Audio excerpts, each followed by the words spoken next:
You're listening to The Coach's Cage, presented by the Hamstra Group. And good evening, everyone. Bob Kurtz, Jeff Gastineau, and Scotty Miller with you here on the Coach's Cage program, live from Arnie's in Rensselaer, right across from St. Joseph's College. Come on out and join us here. Got a pretty good group going on right here, so little pre-Thanksgiving meal. So don't cook. You got to cook enough tomorrow. So just come on out and let everybody else. So Bill K is on assignment tonight, right, Jeff? As always. So, as always. As always. So Jeff and I will be handling the tough questioning that we always do, and Sam Zachary in the normal leadoff spot here.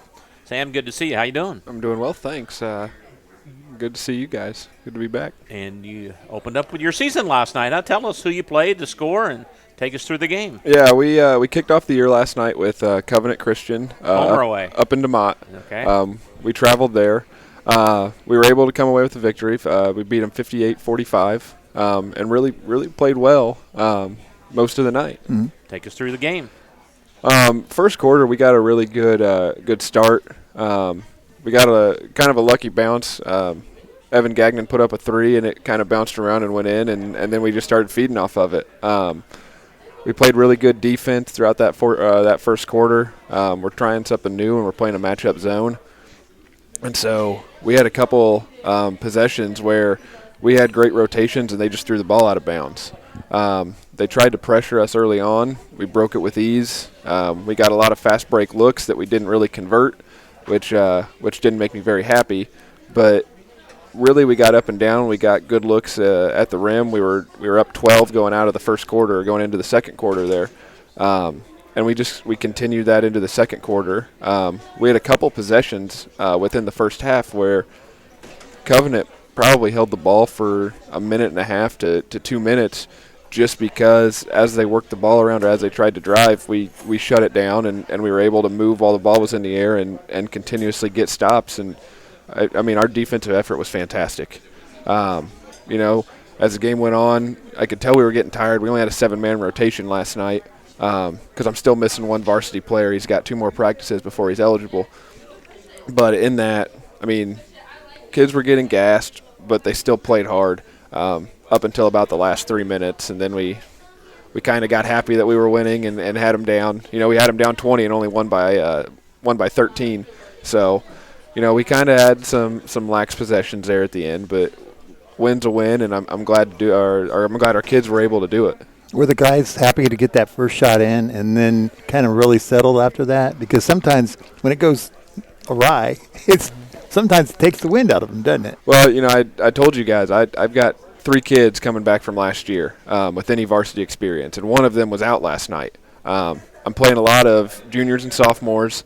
That first possession, we won the tip, and we get the ball up the court, and I want to say it was Caden Rowland had the ball and takes about 2 dribbles and fumbles it into somebody else. And as they catch the fumble, they fumble it, and it just kind of it looked like pinball out there for a minute, and then they finally get it to Gagnon, and Gagnon was able to get the shot. And as the shot bounced and I mean it went through, then the kids started to get some excitement, and then we go down and we get a defensive stop, and we're able to kick the ball out and push it forward.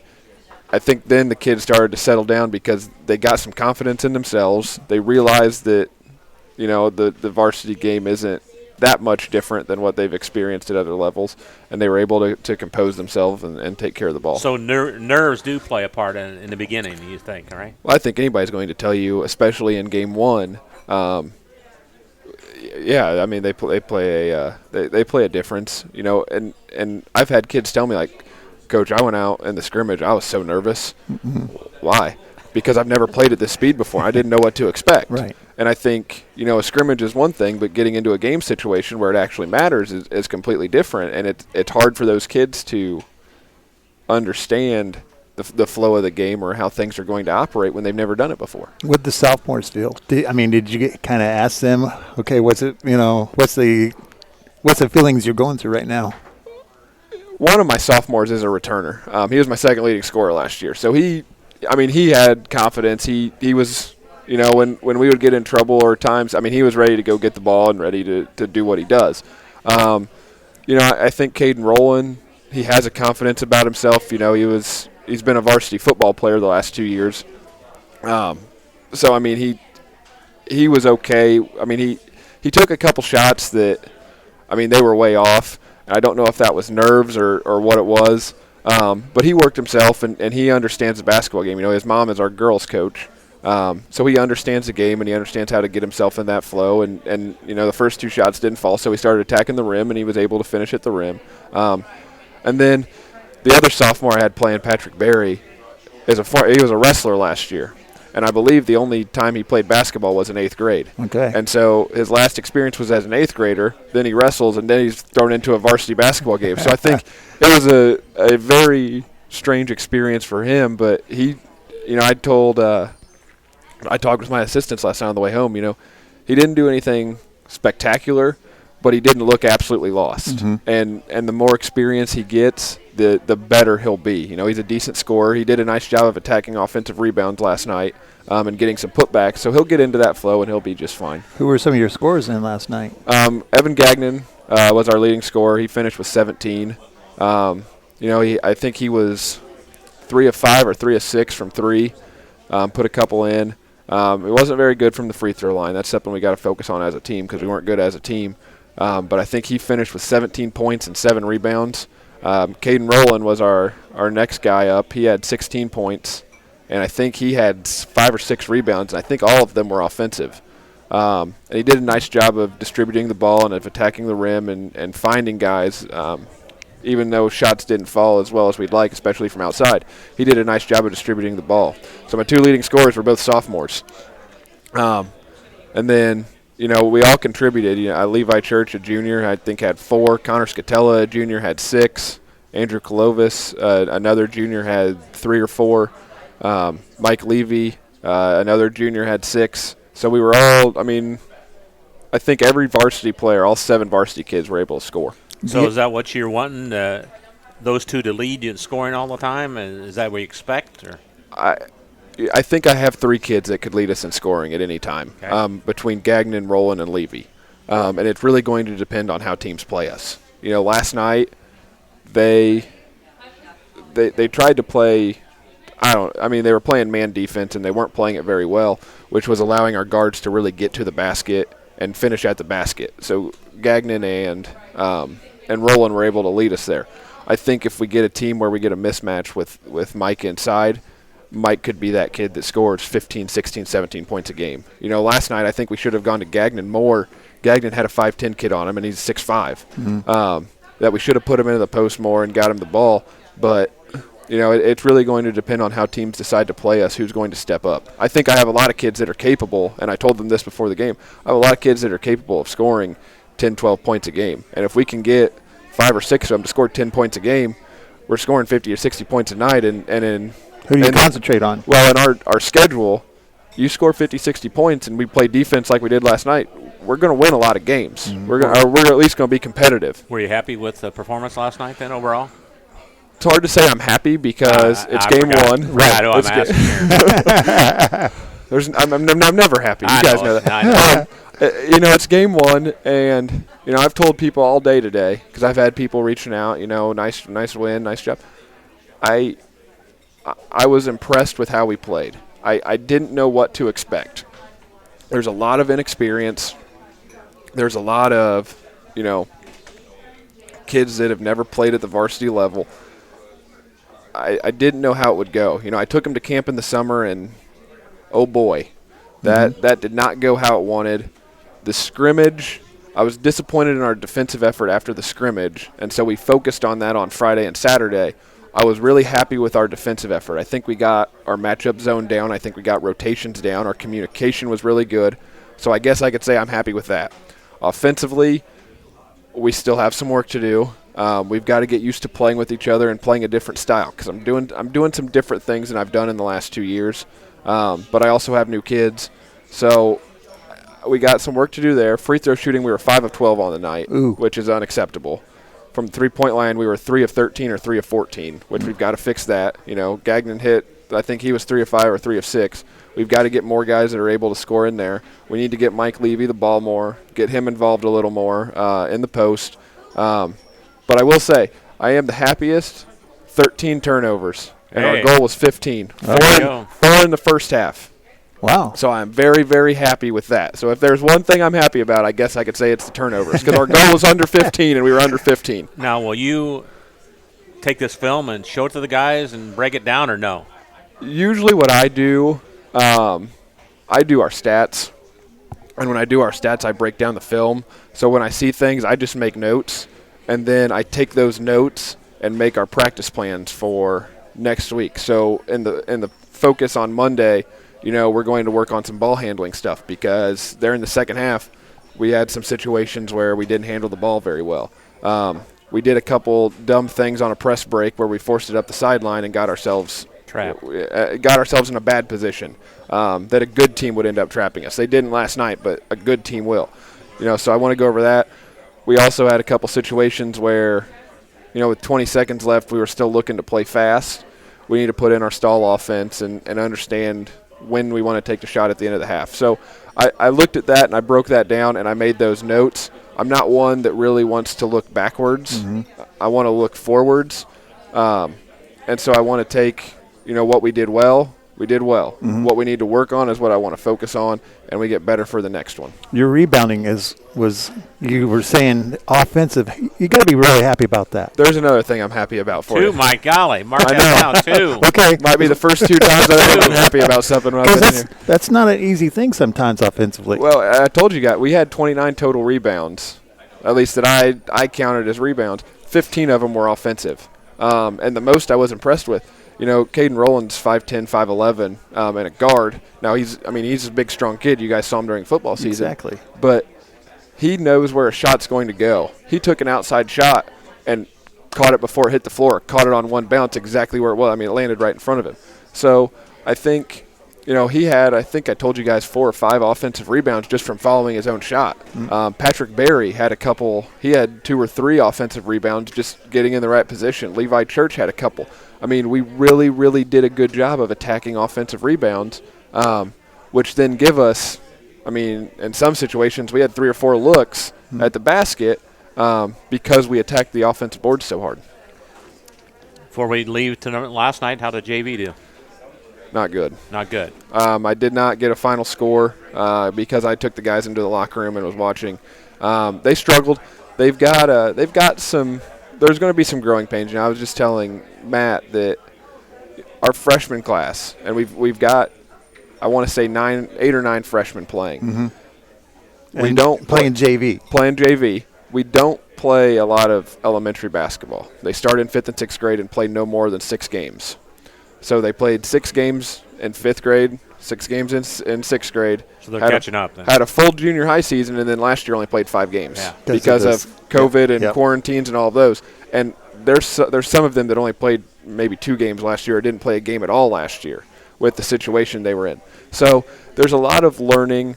And, I've always been impressed with my JV coaches in the last 2 years. From game 1 to game 20 or game 22, wherever we end up with them, they've always gotten better. Mm-hmm. And I think the biggest testament to that is the ability for our varsity to go in last night and play as well as they did and win. We had them down 20 with 3.5 to go. That's because of the developments we make, because all of our kids start out in that same situation of they only play a few games in elementary. We don't have anything under 4th grade. That's something that I need to do a better job of. But, we're all in that situation. The ability to develop them is what's going to help us at the varsity level, and we're starting to see that works. So I know that they didn't do as well last night, but they'll get better, and we'll be better in February than we are right now. We're talking with North Newton boys coach Sam Zachary. Sam, what's next, and you're giving some time off, right? Yeah, I told them to enjoy their family and Thanksgiving break. They've worked hard the last 2.5 weeks. I wanted to give them some time off. We don't play again until next Friday at Hebron, so we can come back Monday, have 4 good days of practice, and get ready to play Hebron. And do you expect to see major improvement from game 1 to game 2? Or do you like to see just little bits, as they continue with the season? We need to improve our conditioning. And I think improving our conditioning will allow us to be more successful. I really liked our defensive effort. I really liked the intensity we had on defense, and we got a lot of stops. But I think at times we got tired or we just got complacent. Sure. And I don't know if that was – I don't know why. Where the mentalness was. But if it's – it's a 20-point game, I can take this possession off. Or if it's man, we've been running up and down the floor for 4 minutes, I'm tired right now. So, we need to – I'd like to see that improved. Offensively, I'd like to see shot selection and our passing improve. We also have a couple ball handling things I'd like to improve on. But, for the most part, if we can continue playing the rest of the year like we did last night and improve little things as we go, we could be pretty good. All right. Well, Sam, good. Thanks for coming out. I appreciate it very much, and we'll see you next week, all right? Thanks, guys. Have a great Thanksgiving. All right, You you too. too. Thanks, guys. Sam Zachary from the North Newton Spartans, back with more of the Coach's Cage right after this. High-quality, personalized dental service is what they do at Hillcrest Dental. For over 40 years, generations have relied on Hillcrest Dental for beautiful, healthy smiles. Dr. John Ayler and Dr. Jack Drone look forward to seeing you for your next dental visit. For information or to set your appointment, call 219-866-7117. That's 219-866-7117. Or visit hillcrestdental.net. Hillcrest Dental is a proud sponsor of all high school athletics. Meet you at Arnie's, Rensselaer's go-to pizza and so much more. Pizza, sandwiches, burgers are here. Don't forget about dessert. Wings, cheese sticks, garlic bread too. Arnie's pizza menu has something for everyone. Dine in or carry out in the best pizza in town. Located across from St. Joseph's College in Rensselaer. Call 219-866-9999 and meet you at Arnie's.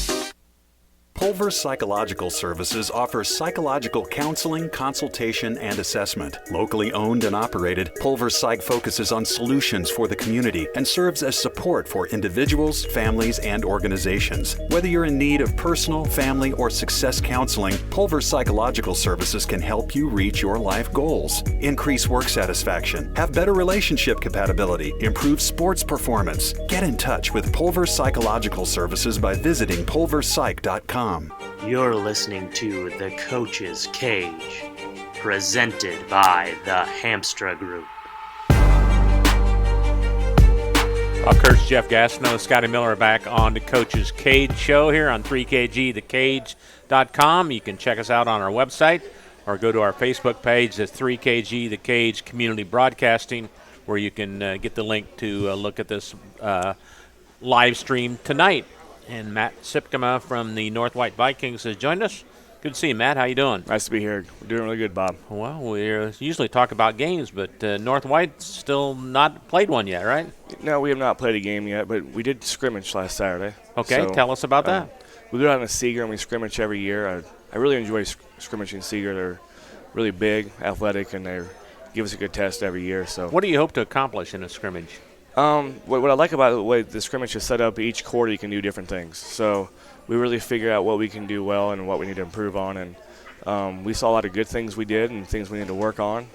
And then, you practice against the JV every day, and our JV's been doing pretty well in practice, but it's not the same as on our varsity team. So you learn a lot about yourself and what you think you're doing good for 2 weeks and find out what you're not doing good for 2 weeks, and you go back and work on it. But and then you just get through the scrimmage healthy. And that's, as a coach, you're like, just get through it, and that's what we did. What were some of the positives? And then, then you can probably talk about the negatives that you did see. Your team is, somewhat junior related? Or Unfortunately, we're senior related. Okay. We'd like to think we were junior related still, but Sure. the positive is, we went back to the summer and we talked about playing Blackhawk, and we decided what we wanted to tweak up, and we implemented that into our scrimmage, and we did really well. We really struggled in the half court. The first quarter has to be a 5-on-5 half court, no press, no trap, nothing like that. And we tied Seeger that quarter, but there was no flow and no rhythm in what we were doing. So the second quarter, you're allowed to get out and play any zone you want, and we were switching our defenses up half court, and I think we ended up beating them. I think we scored 30 points that quarter, so it was quite impressive. And then we got out and ran the third quarter. We got to get up and down the court with our diamond and our 2-2-1, and really turned Seeger over a lot. So I was very impressed with our transition. We talked about we want to get up and down the court, but one of my bigger fear coming in was like sometimes you see guys when they go from defense to offense, they may not put up a good shot, right? It might be 3 feet from the basket, but it's how they contested 1-on-2. So if we know our transition is going to switch quick, we want to make sure we're getting good shots. And I thought in Seeger, we didn't take maybe one bad shot from defense to offense transition. So that was a plus. So if there was a negative, I guess it was just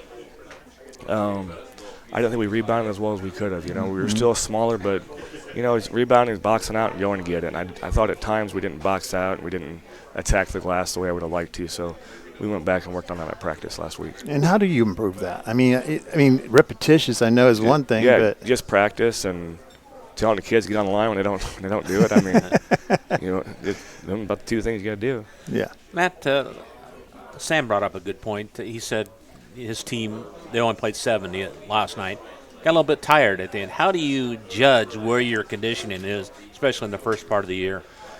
That's where you look at you just base it off of your scrimmage in your first game. And, right now we only going to play about 7, the same in North Newton. And we talk about the style we want to play. Truthfully, I heard Coach Pulver talk last week, and we want the same style that he does, and he's talking about 10 or 12. And that's your concern as a coach.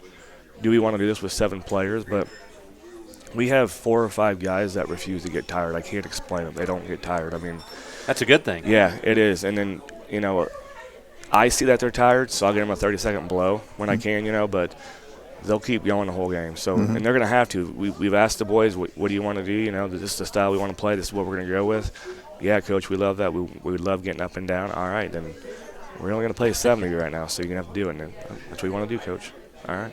So when do you kick off the season officially? We will here? officially kick the season off on Saturday. So it's funny because we would have practiced today, but without having a game last night, I told the boys if every one of you gets to practice on Tuesday, I'll cancel Wednesday, have a couple days with your family. A little incentive there. I like that. Yeah, and they were all there because we started in the weight room, so I thought, man, I might miss one. But but they were all in the weight room and all on the court and had probably the best practice of the year. Monday was kind of a downer practice, and we don't have many of them at all. And then I'm a pretty mellow guy, and Coach Smith was like, he saw a side of me on Tuesday that he's like, that's the first time in 2 years I've seen that. But I mean, we got our point across, and I thought we had the best practice we did on Tuesday, and I told the boys enjoy a couple days.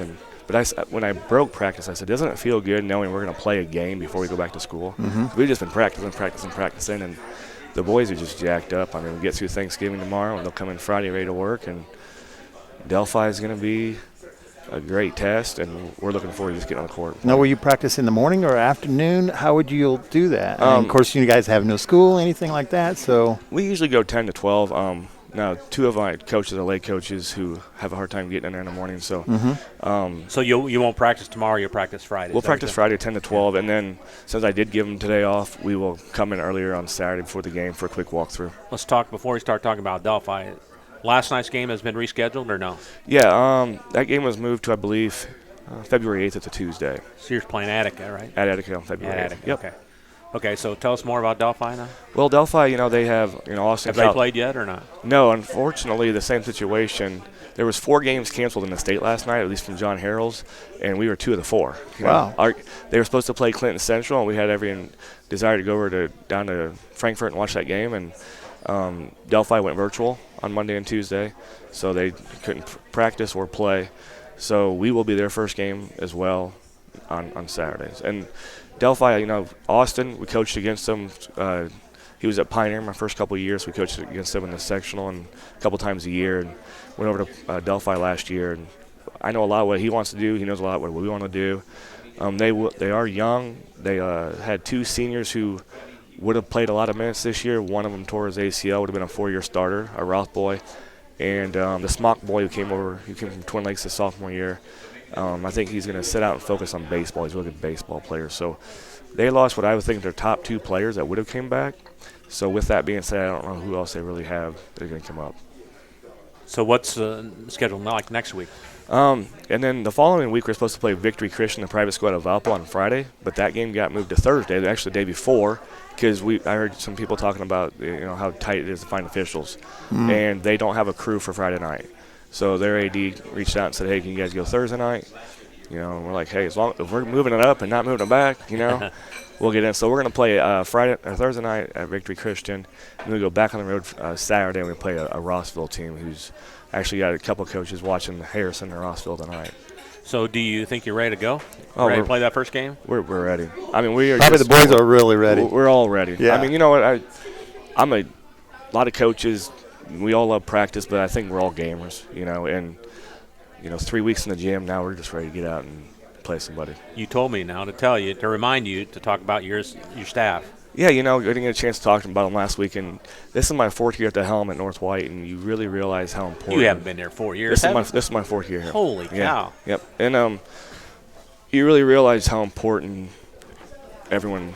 Your staff does. is. Yeah. So my staff, we have a little Indian program we're in, 2nd through 5th grade. I've got Tom Bushman, Marty Stearns, Scott Williams, and Daniel Gallenberg. Those 4 guys are working with my little guys, and I'm telling you what, that is hard. I've been helping with those practices, and I'm telling you what, that hour and 10 minutes with 2nd and 3rd graders, it can wear on you. But those 4 guys do a great job down there for my. You're not young anymore? Well, I teach 5th grade all day, so sure. But still, yeah, it's just different after a full day of school and going there. But those 4 guys are doing a tremendous job with my youth program. And then 6th grade coach, we have Robbie Williams. He's new to our staff last year and first-time coach, and he's from Monticello.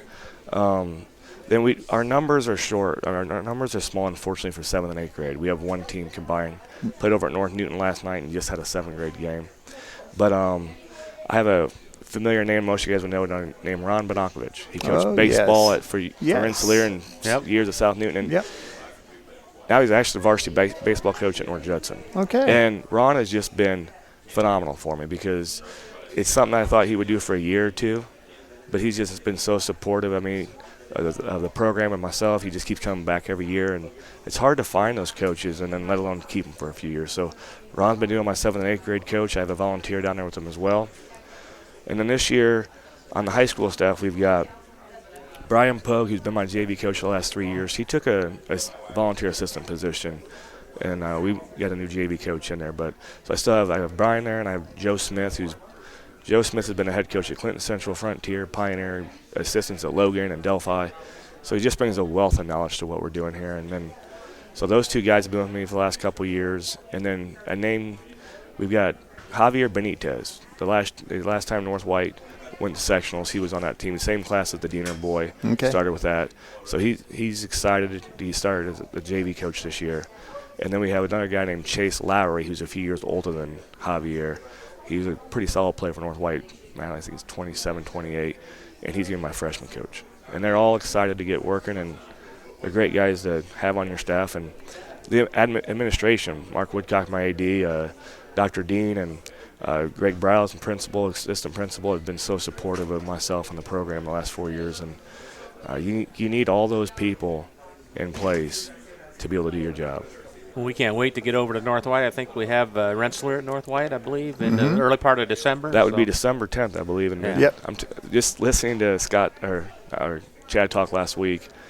It seems like the 2 styles are the same. So I think anybody who's watching right now, I mean, you're going to be in for a treat on the 10th. I really believe that. Should be a good one. Should be a great one. We always love coming over to North White, and hopefully we'll be able to live stream over there and get that out. And hopefully next week we'll talk about a game. Hopefully we're talking about Delphi next week. All right. Matt, thanks a lot. All right, thank you. Matt Sipkema from the North White Vikings. Back with more of the Coach's Cage right after this. Hi, this is Chuck Clark with the Underwood Insurance Agency, formerly Preferred Insurance Group. Are you tired of being sacked every month with your auto insurance bill? Do you feel you just pay your premium to your agent and never hear from them?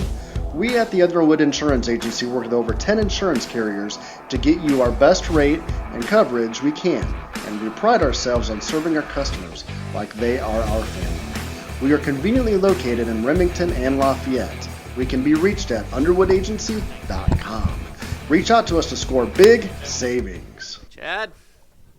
High-quality, personalized dental service is what they do at Hillcrest Dental. For over 40 years, generations have relied on Hillcrest Dental for beautiful, healthy smiles. Dr. John Ayler and Dr. Jack Drone look forward to seeing you for your next dental visit. For information or to set your appointment, call 219-866-7117. That's 219-866-7117. Or visit hillcrestdental.net. Hillcrest Dental is a proud sponsor of all high school athletics.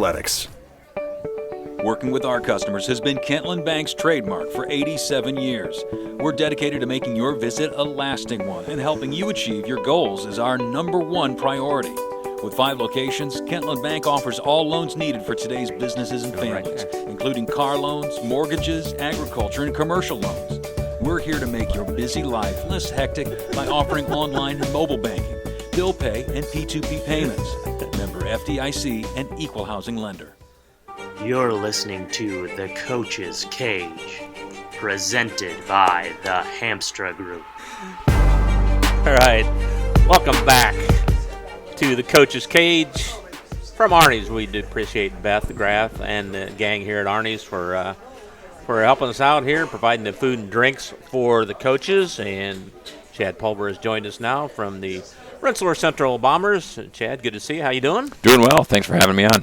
You didn't start off last night, but you did play a scrimmage game last week. We did. We played against Knox about a week ago. What did you try and accomplish there? We wanted to see a lot of how the legs were going to work, and we just had a player walk in with one of the parents, and so just waved him off there. So no problem. We wanted to really see how different combinations of guys were going to play together, and so we got a lot of legs in. We tried a lot of different things. We were able to figure out where some of the bumps in our offense weren't quite ready to be smoothed out. We saw a little bit how we would react to some pressure, whether it was man-to-man or zone pressure, and so it was nice for us to have that evening as basically a glorified practice. I mean, we approached it that way. The coach and I talked at half court beforehand, and I said, hey, these are the things we're struggling with. Come at us pretty hard with it. And so he followed suit, and it made it a good challenge for us. And so we learned a little bit, and were able to regroup, and we've had a handful of practices since then to prepare for Friday. I've always asked the coaches in the first part of the year, how do you judge your conditioning? I know Sam played 7 players last night for North Newton. He said they got a little tired at the end. How do you know where you are condition-wise, or do you know? I think that the way we gauge it on a regular basis is when we go through certain drills, it brings it to the surface in a hurry. Do they flush? Are they asking to come out? Do they slow down? Because we play a pretty intense style, and so when they want out because, well, I'm a little gassed, they're not in shape. Mm-hmm. And so, and we have the adage that if you're tired in a game, we want you to sit down, get your breath, and go back in. Mm-hmm. But if you can't go more than 1 or 2 trips up and down the floor, that's not where we need you to be. So, yeah, well, I need one, coach. Or the opposite is, which is they slow way down, which is not the speed that we need. With the coach, I know the one thing that you're probably trying to find everything in a perspective of what each player needs to do for your team. What's one of the things that you see that is strength, then what's some of the things that you see that are still got to tweak on it yet? So one of our strengths right now has to do with how we are able to cover the ground, cover the floor a little bit on defense. We have some good length arm-wise. We have the ability to move. One of the things in that idea of that we're trying to figure out is how to keep them playing at that intense level. I think that we started our practice season and even into a few of the possessions during the scrimmage where we would start the possession in a really good pressure situation, and then our person would pass the ball and the guy on the ball would then relax rather than getting to help position. And so it's those types of things where we want all 5 of the guys in the unit to actually complete the play. Mm-hmm. It's not enough to have your guy let go of the ball. We're still playing defense as a unit, and I think that's been one of the aspects that we want our system to really understand. We want our guys to understand, and I think theoretically they do. Now it's getting them to physically execute that philosophy. How is it, I mean, mentally, is that sometimes trying to grasp everything that you guys are looking for them to do, or, are they being sporadical, or you think that they're staying in tune with what you're saying with the kids? I think there's habits that we're trying to repattern, and some of that has been nicely repatterned. They've embraced it. They see the advantage of it. there's other aspects of it that they've done it since they're in kindergarten, second grade, that we're trying to break some bad habits. For example, going for a steal with the incorrect hand. Not only if you miss does the person get a backdoor cut wide open, but you potentially can hurt yourself if you miss the wrong way and catch a shoulder into your nose. I had a teammate in high school that had to wear a mask for any time he played because it broke his nose and it went sideways. He caught a shoulder because he reached with the incorrect hand as he went for a steal. And so we're just trying to tell the guys, like, this isn't effective. We want to be efficient with what we do. As simple as being on and up the line when we're in transition or on the help side of defense. If we are efficient and in the correct position, it helps us execute. Now, you play Fridays, so does that mean you practice tomorrow? Or we do can you practice tomorrow. Okay. Yep. So we practice today at 6 to 8 in the morning and let the guys have the rest of the day because they didn't have school today. And then tomorrow we're 6 to 8 in the morning as well. Before they eat the big bird, huh? That's right. They can go eat the bird afterward. We play Friday, so correct. So you almost have to, don't you? Well, I think so. Yeah. I'm sure that not everyone agrees with me, but as far as our coaching staff and what we think is important, we wanted to have that day to be able to. It's Tri-County. It's a big game for us. I think it's one of those things where being able to represent in our county against a county rival, against a school that we have a tradition with, it's important to us. It's important to play well. It's important to execute. It's important to put on a show that shows that we at your place, at our place, it's our home opener, and we want to put on a good product. And so I think the guys understand that this is important, and we need to put this as our priority. We talked very early on in the season that some people discuss the idea of how much you sacrifice for a sport, and we have tried to reframe that to you have an opportunity. You have an opportunity to do things that other people don't get to do. It depends on if you make it your priority. And if you make that your priority, those opportunities come to pass. If you always see it as, I'm sacrificing going out with friends, or I'm sacrificing being able to go and do something fun because I've got to go to practice, well, yeah, then it feels like it's negative all the time. But if you look at it as, I'm buying into this, and I'm doing this because we as a unit are going to be better and do more, then you get to seize those opportunities and experience things that other people don't. You host Tri-County, and they played last night. And did you get a chance to watch them? Or we did. We took probably about 15 of our guys down last night, both JV and varsity guys, and 2 of us as coaches were down there and watched them in person. We also sat down and went through the film and broke down different clips and looked at personnel, looked at some of the strategies they have. And so we expect Tri-County to play us hard. That's been our experience. Whatever happens with Tuesday with KV and Tri-County doesn't always happen with us on Friday. And so we've come to learn that about Tri-County, and I hope we're ready. I feel like that's what our conversation started with this morning, with reactions to seeing the game, knowing that they're teenagers and that it's pretty easy to overestimate ability and underestimate opponents, and what that means for us and what we need to do for execution. And I don't think we're going to take them for granted. I think that we're going to go out and do it. You got Mark.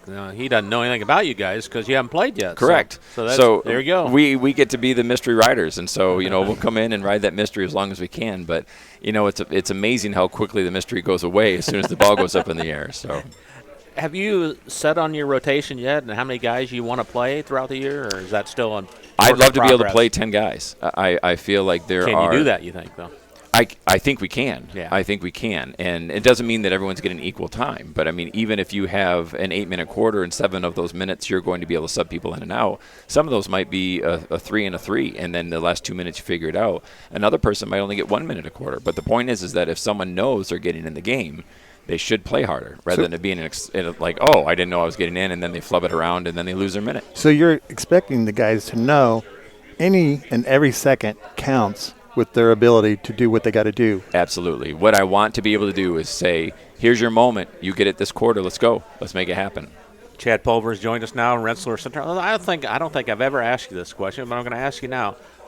When you're in the game, what do you expect the bench players to be doing when they're on the bench? What do you expect them to be in the game, and what do you expect them to do out of your bench? I mean, do they when they're on the bench? Yes. When they are on, when we have guys sitting on the bench, I expect them to be communicating with their teammates on the floor.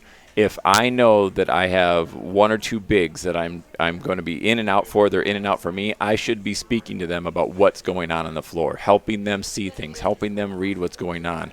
And then when they come off, they're going to be doing that. They should be doing it back to me. Mm-hmm. Or if the third one's in and the two of us are sitting together, we should be strategizing about what it is. Moaning and groaning on the side about what it is, or talking about who's dressed up and did you see that kid do that? That was really funny. That's not at all what I expect from the bench. What I expect from the bench is they're an extension of their teammates, so that way they're all in it. Do you have rotation patterns, like this guy's going to come in at this time each game, or this guy's going to come in this time? How does that work? So there's a couple different strategies for it, and I've tried multiple strategies. Sometimes I've literally said this minute for this minute, I want to see this person in for this person. Other times it's been, here's a rotation of 3 different players. One of these players is always going to be on the floor, and then we float the other people around, whether it's foul trouble or different injuries or things that happen during the game. So some of that is an artistic movement to make sure you cover the need. There's also more straightforward. It's amazing how much clearer we can think as coaches when we strategize, this is what I think is going to happen. And then you have that flexibility in the moment to adapt.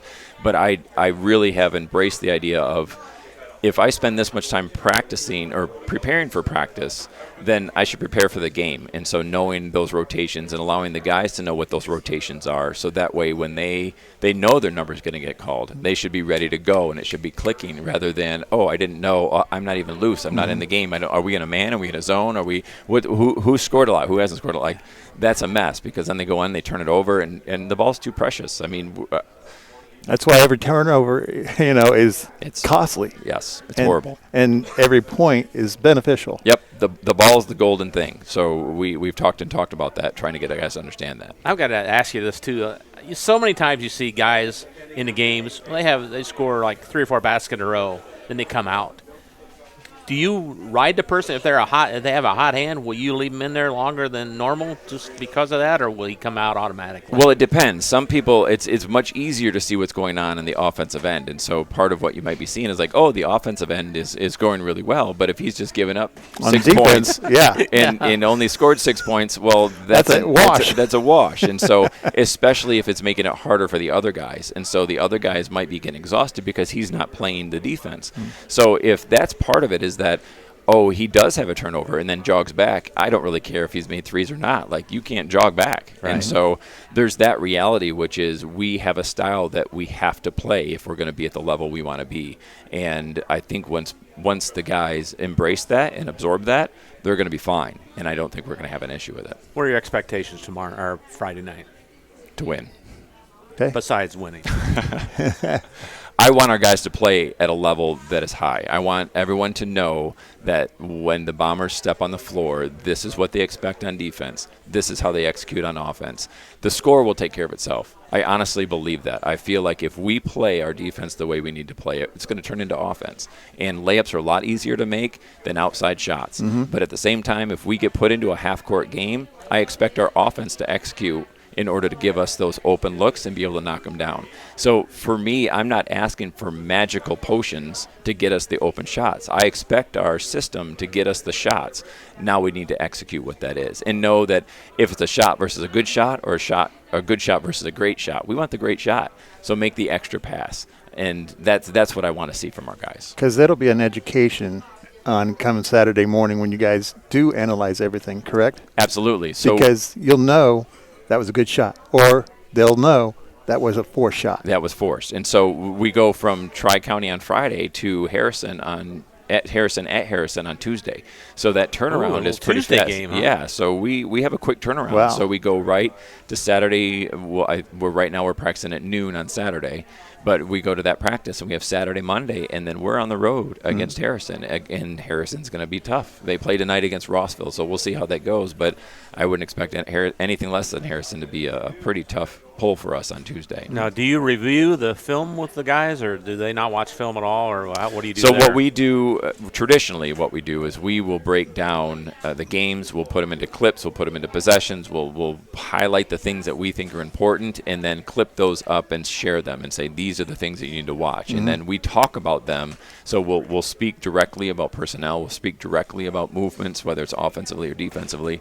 So one of the things that I've learned over the years is that sitting down in a room for 90 minutes for us is difficult. It's not necessarily enough time. All of us are lay coaches. We don't work in the school, and so to be able to have that extra 90 minutes just to be there to watch film and having the ups and downs of what it is, that seems to be time not very efficient for us, where we've learned if we can clip them up and give them those 10, 15 clips of 5 seconds each, here's what 11 does, here's what 4 does, here's what 5 does, then what we have is, number 5's a lefty. If you leave him alone, he'll get those rebounds. Last night with Lawson was a good example. 5 came in the game, he scores, he gets an offensive rebound, gets an assist, hits a 3-pointer and a 2-pointer. And like 7 points in the one quarter. quarter. And it was just like that. Yeah. And so we need to know that. We need to know he's a lefty. We need to know how he moves. And so those are things that we clipped up. And so now they know. We know how 11 moves with the ball. We know how 3 moves with the ball, 20, 25. We know how they move with the ball. That's important because now when they see him, it's not like, well, what's he going to do? They have film reference. They've seen them make the right-hand move. You make them dribble once to the left, they pick it up. That's what we want to know. Did we get into your entire coaching staff last week or not? We did talk about them. Did we? Okay. Yeah. You want me to talk about it again? No. That was a week ago. I can't remember. Those weeks are long. I know they are anyway. So are you ready? I know coaches always worry about that first game, but do you think you're prepared and ready to go for Friday night? Yes and no. So, yes, I know the guys are ready to play. I mean, they want to play. I want to play. I feel like I've kind of short-circuited my brain for the last 48 hours. I've just been so ready to play the game. But at the same time, do I feel like we're a team where I want us to be? No, I feel like we have a lot more things to take care of. We have to cover different plays. We have to make sure that our flow is different. We have to make sure that they execute the defense the way we need them to do. We need to transition from defenses differently. And so need about 6 weeks for that. Absolutely. You give me another 4 or 5 weeks out of this. We'll be ready for our first game. All right, Chad, I'm going to let you go, and we will be there Friday night to broadcast that game, and looking forward. That's a 5 o'clock JV start, I believe. Right? Correct, I believe so. So get that JV coach, get that first game under his belt, right? I think Trent Fagley is really excited about Friday. I think he's looking forward. I think he got some new duds to wear for the occasion. There. So he'll be walking in. If those of you that are coming to the game, make sure you make a comment about Fagley's attire. He'll like that. All right, well, man, Jeff and I used to cover Trent. Yeah. So that's how old we are. So covered him when we played for the Bombers. So looking forward to that. We'll look forward to see you this Friday night. All right, thanks, Happy guys. Thanksgiving, Happy sir. Thanksgiving. Same to you. Chad Pulver from Rensselaer Southern Bombers back with more of the Coach's Cage right after this. Meet you at Arnie's, Rensselaer's go-to pizza and so much more. Pizza, sandwiches, burgers are here. Don't forget about dessert. Wings, cheese sticks, garlic bread too. Arnie's pizza menu has something for everyone. Dine in or carry out in the best pizza in town. Located across from St. Joseph's College in Rensselaer. Call 219-866-9999 and meet you at Arnie's. Finding that missing shin guard. Remembering whether it's a home or away game. Getting the right kid to the right playing field on the right day. Why are simple things sometimes so complicated? Thankfully, with auto owners, insurance doesn't have to be one of them. We work with independent agents who keep insurance simple so you can worry about more important things. Like not being that fan. Oh, come on, ref! That's simple human sense. The Conrad Agency in Fowler and Brook. Call 765-884-0530. You're listening to The Coach's Cage, presented by the Hamstra Group. If you're finding yourself in need of a quick repair or realize your home needs a good amount of updating, who should I call? Call Make It Better Contracting for your solutions. They find time for new builds, remodels, additions, and even another bathroom. Or Make It Better Contracting will help you with the full service contracting. If you own a project home that is in need of a lot of work, Make It Better Contracting is interested in purchasing your home. Call them today at 219-863-0851. Together, we can make it better. All right, Bob? All right, Jeff, thank you very much. Scotty Miller running the board tonight. Jeff doing double duty tonight. Oh, yes. Bill's on another assignment tonight, so not only talking but running the camera too, so he can do it all. So, hey, Mark Grettencourt has joined us now from the Tri-County Cavaliers. Cavaliers had a good first quarter last night. I almost say that, Mark. you came out, you played pretty strong that first quarter, but the final three were not what you wanted, I don't think. Yeah, no, that especially the middle two were really bad, and that kind of spelled doom for us. But, yeah, I thought our kids came out ready to play. That first quarter, only losing that 17-13, and we had a 10-8 lead at one point. So, things were looking good for us, and then,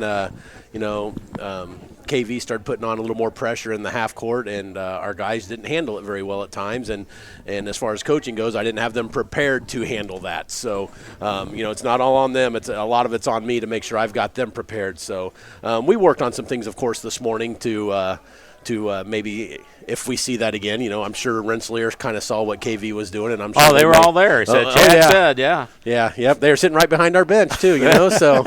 Well, that's all right. Jasper and White County stay together. They do. We got part of kids in Jasper. Sure, right? absolutely. So, but no, so it's something that we worked on this morning, and I hope that we've got a better game plan if we happen to see the 1-3-1 trap again. But it is hard to replicate that kind of pressure that you get in a varsity game with your JV or your because they don't the substitutes. They don't bring the full effort. Well, they don't have the length. Well, that's the other thing. We don't have the size that a KV has. We don't have that quickness and speed that they've got. So, So when we try to simulate some of those things in practice, we just can't do it. We just can't go against that type of stuff. And and we didn't have a scrimmage this year. So.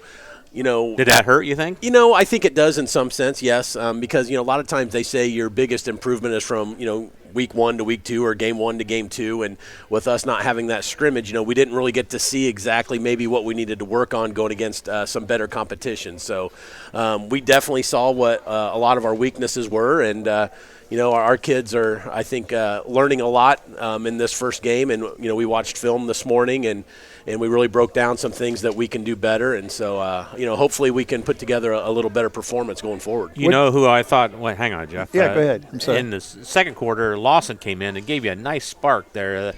You expect that from him, I assume, right? Oh, absolutely. And Corbin is normally a starter for us, and he missed a couple days to go to a church function. And so, I just said, hey, you can't start you, but, be happy to bring you in as soon as we need you. And made a difference, and he definitely did. He's been a 3-year starter for us, or will be a 3-year starter for us. And, he's just got such great leadership. His shot has really come around. I think in the past couple of years he's really struggled with his shot, but he's worked hard on it. And I had him down for 4 or 5 from the field. So he definitely gave us a big spark, and we're going to need that from him throughout the year. As the game progressed, what were you trying to do? Spell out, say, the second half. What did you try to accomplish there? Well, we wanted to obviously do a little better job of attacking their 1-3-1 zone, and I thought we did. We got guys in better spots and open spots. We just didn't finish real well inside. That was kind of a big thing, and we wanted to limit our turnovers too. I know we had, I think, 14 turnovers in that first half, and I think we finished with 21, turnovers. So we did a better job of right. holding the ball and protecting the ball and getting some good shots. So that's kind of what we were looking for. We wanted to play a little bit better defense as well, and I thought our kids did. I can't fault our kids' effort and hustle and everything. Our kids are trying. They're really putting it out there. We just didn't execute very well. And, again, like I said, part of that's on coaching, and we've got to do a better job of coming up with a better game plan and getting our kids in the right spot to be successful. Do you think they were rushing some of the things in that second quarter? Because they looked much better, I think, just because they went through the experience of that second quarter. Yeah, I think in that second quarter, I think we panicked a lot, and I think the length gave us a lot of issues, and they jumped the passing lanes, and they've got some good quickness. And the Webster kid, he's a nice player as a sophomore, and he's fast. I mean, he gets that ball and right-handed, left-handed. It didn't make a difference with him. It didn't, and he's dribbling full speed, and you'd think that without the ball you would be faster than the guy dribbling the ball, but he was blowing by us going down the floor. So.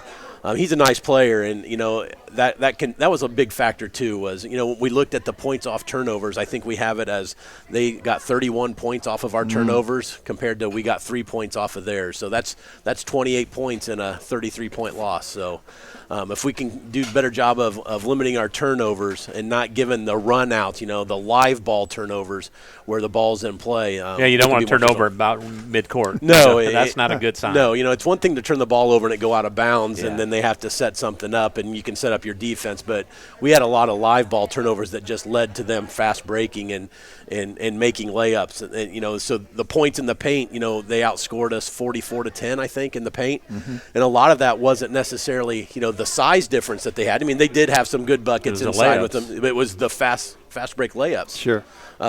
Easy layups. Easy layups, yeah. And I was concerned about rebounding, but I only had them out rebounding us by one. Mm-hmm. Yeah. So our kids did some good things last night. It's just that we've got to, I think, really just correct those turnovers.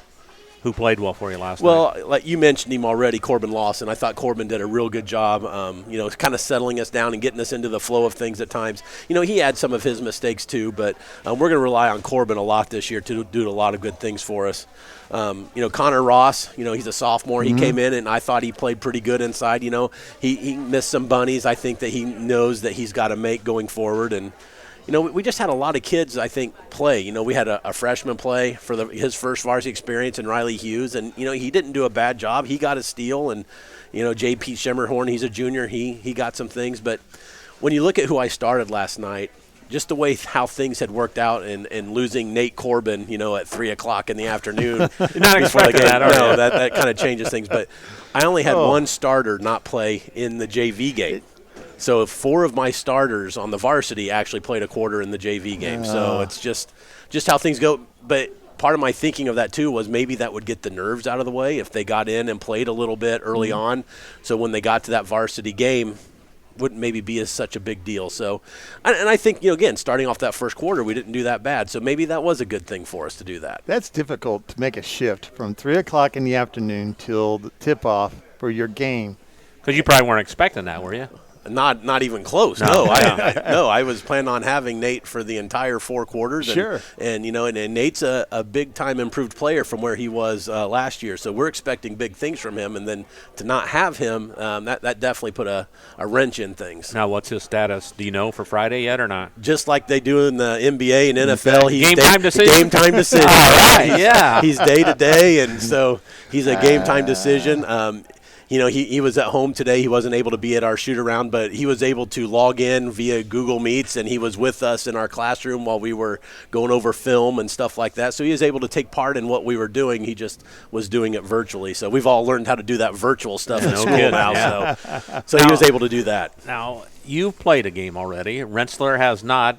Is that an advantage for either team or no? So you can spin it however you want. Yes, okay? you can. How are you going to spin it? So I'm going to spin it that it definitely helps us. We've got the nerves out of the way. The jitters are out of the way. Right. And so now, we can just go play. And whereas they're saying, well, we got to see what they're going to do. We've scouted them. And so he went all over what you were doing. Absolutely. So there were some things that, our coaches were saying, hey, maybe you should run this, and I said, you know what, this game's kind of out of hand. Rensselaer's sitting right there. Let's not just show them everything, let's save some things. So we've got a few things that we want to try and do a little differently, and we'll see what happens.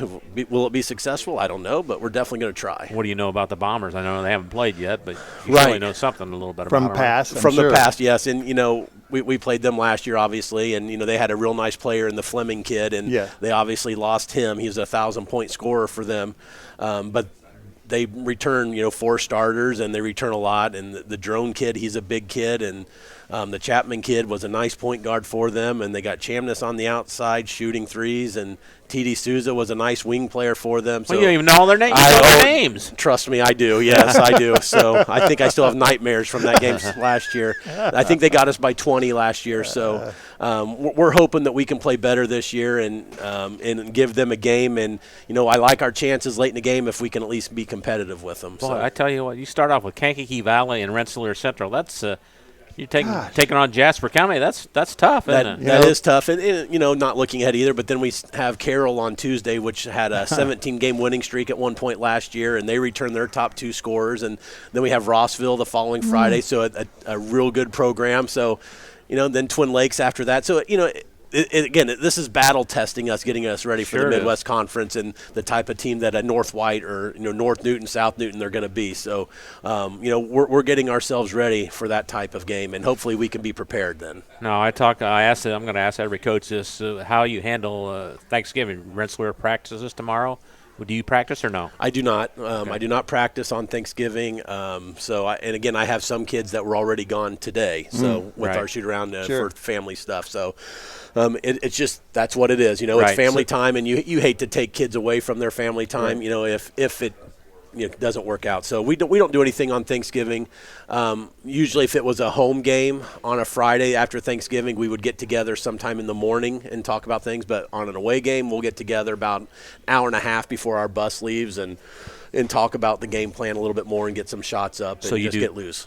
A little bit of a practice. On Friday, Friday we will. Just a little bit of one. But it's just kind of regrouping and getting back into the things of what you guys want to accomplish, right? Right, and getting it fresh in their head of what we want to do. So, that's kind of the thinking that we do there. I've been asking every coach that played last night how your conditioning was. How do you think your guys played condition-wise? Well, we played quite a few guys. We played 8 guys, and then we got our other freshman, Noah Dollenberg, in the fourth quarter with that running clock after the – That was number 22. That was number 22, yeah. Darn it. Yep. He was number 22 on the JV list, but, I always didn't have him in the varsity. I always try to do that, but I said maybe I better not. So. No, that was him. So we would have been right. Or you would have been right anyway. First time for everything, right? Didn't want to take that gamble. So. Right. So, we played 8 or 9 guys, and I thought, we haven't gotten to the swing of things of how I want to do my rotation yet. And, of course, it was different than what I would expect to without Nate Corbin in there. So, but overall, I thought our conditioning wasn't bad. We got guys in and out and then back in. So, I didn't really have anyone tug on their shirt saying, hey, give me a breather or anything. But overall, I thought we were in decent shape. So are you going in Friday night game thinking you have Corbin or thinking, no, we don't have him? I always like to think for the best, Bob. So I don't blame you there. I'm thinking that I'm going to have him. But, again, I thought I was going to have him Tuesday night, so that didn't happen either. So we'll just kind of play it by ear, but I definitely am optimistic. That's hoping that you got that ace of spades right there, and you're thinking, okay, it's going to be an ace of spades, right? That's right, yeah. And it ends up being a 9 of hearts or something else, Yeah. Tell us about the JV last night. Well, JV, again, with us splitting a lot of varsity guys with the JV, and sometimes that's tough to get in a rhythm too. Sure.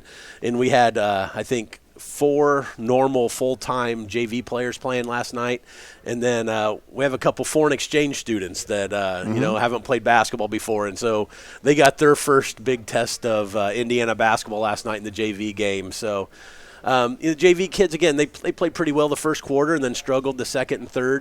But we've got some nice pieces on there. And, the Dollenberg kid is a nice shooter, and he hit some shots from the outside. And then the varsity guys that we had in there, Zarzi and Baylor and Ross and Getz that all played varsity, and Schemmerhorn and Hughes, they all got their 5 quarters. They got their 5 quarters in. So we maximized that last night. And the JV kids, I think they'll be okay. Coach Harrington does a real good job with them. So we have a couple kids that are freshmen that have still not got enough quarters, and we have a junior, Sammy Bungeon, who actually had the virus, and so he's just now getting like his 3rd and 4th practice in. So he's another guy that at the end of last year was really coming along and was dressing varsity and getting a few varsity minutes based on how he was playing. So he's another weapon that we can have as we get going, but he's got to fulfill all his practices and stuff. Now answer this question for me: does a practice like your get together Friday before the game, does that count as a practice?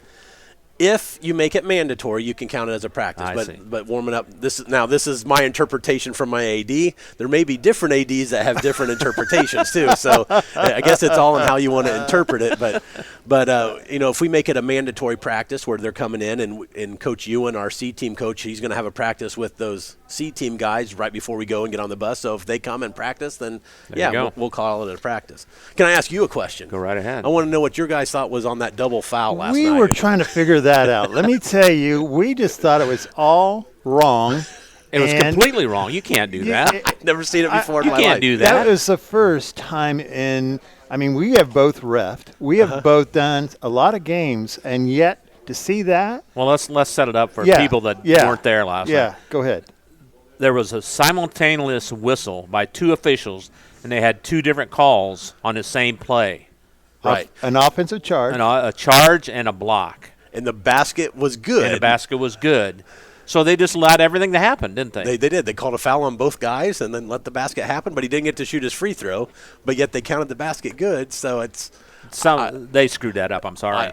Then they went to the alternating possession again. I don't know what someone's got to, I think, take charge of that, right? Yeah, just absolutely. say, Exactly. That's my call. Yes. That's what it's going to be. And Well, go the from guy there. outside Probably shouldn't have. blown his whistle in my book. I mean, the referee underneath the basket was right there. Sure. So. And he called block. And I don't know if it matters, but the guy on the outside was the lead official or head official for the game. So does he take precedent then over the other? I don't know how that works. Maybe they better straighten that out. Yes. But it's one of those that I've never seen, and we both have commented about it. Right, yeah. I just thought it was interesting. Well, we were just questioning even your athletic director, Jeff LeBeau, about it after the game even. So it's just, you would think it would be a difference. That could happen a lot during the game. Sure it could. Yeah. And again, I don't think they were a bad crew. I thought they were a good crew. It's just that one instant. The one call there was just something interesting, nothing I'd seen before. Mark, we'll see you Friday. Okay? All right, thanks, guys. Mark Grettencourt from the Tri-County Cavaliers, back with more of the Coach's Cage right after this.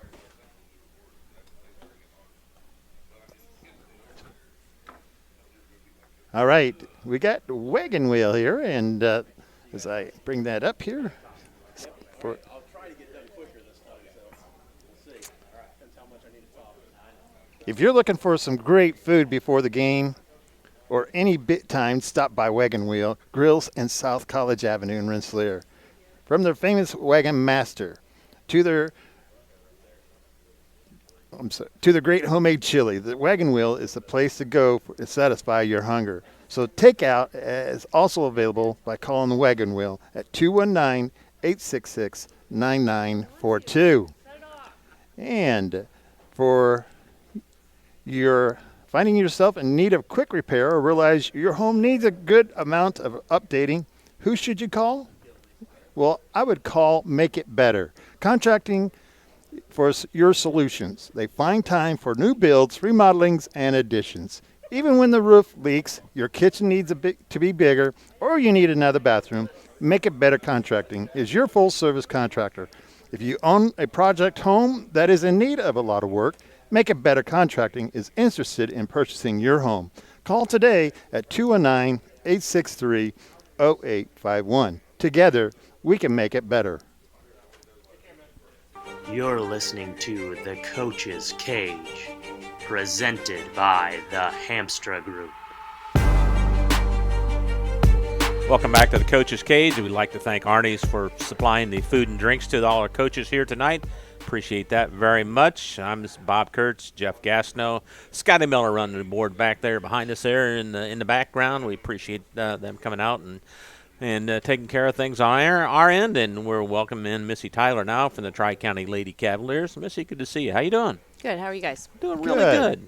Well, we saw your team earlier this season, but so far, just tell us what your record is and a little bit about each of the games, if you could. So we're sitting at 1-3. We started our season with Pioneer. Defending state champions. Yes. Nothing like starting off easy, right? Exactly. Right, yeah. So that was a hard-fought game. And then we played Rensselaer, and then we played South Newton.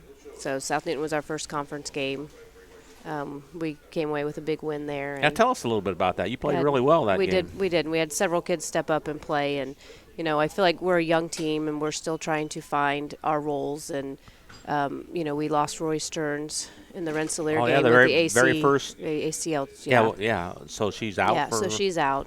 Wow. She was. And that was kind of tell us about that play. It was a weird play, wasn't it? I don't know. It was kind of blocked. I saw it from behind, but she was going after a ball at the baseline, and she just kind of stopped. And I thought it was an ankle. The trainer, I think, thought it was her ankle because when he got there, he's like, "Which ankle is it?" And she was like, "It's my knee." And you could just tell she was just in excruciating pain. Yeah. Well, it was not going to be good. That's she went hard down. to take mentally, isn't it? For not only her, but for the team, and then right? we had just planned out. We'd sat down with Jeff and planned out that she was going to dual sport. Last year she wrestled. She really liked it. Wow. There's some opportunities for girls wrestling. So we had, kind of planned it how she could do both. And, so now that's kind of taken her out of both How of do you those handle things, that what do you say to your team after that, or do you say anything? Yeah, it's just your heart just breaks for the kid because Yeah. you know it's Is she a just senior? Yeah, she's a Oh, senior, and she didn't play last year, and then she I think really missed it, and then was ready to come, and she's a good leader and a good vocal leader for us. But she'll need surgery then as well, Yeah. and everything to that nature. Yeah. And it's really bad then in Yeah. a situation like that. Yeah. So, that's kind of yeah. sad to hear that. But It is. It's devastating. You hate that. How do you put the pieces together? I Right, mean, and so that's kind of what we're at right now. So, we get through the Rensselaer game, and then, South Newton was a game where we were able to kind of switch some roles. Mhm. I've got starting two freshmen. I'm starting Sarah Zarzi at the point, helping Bryn. Bryn is the point sometimes, and then Sarah, they go back and forth. And then Hannah Arvin stepping in. So, by nature, Hannah is a guard, and she's played the guard position a lot. And, sometimes I'm expecting her to play that 5 role and, guard the tallest person on the team. She's jumping.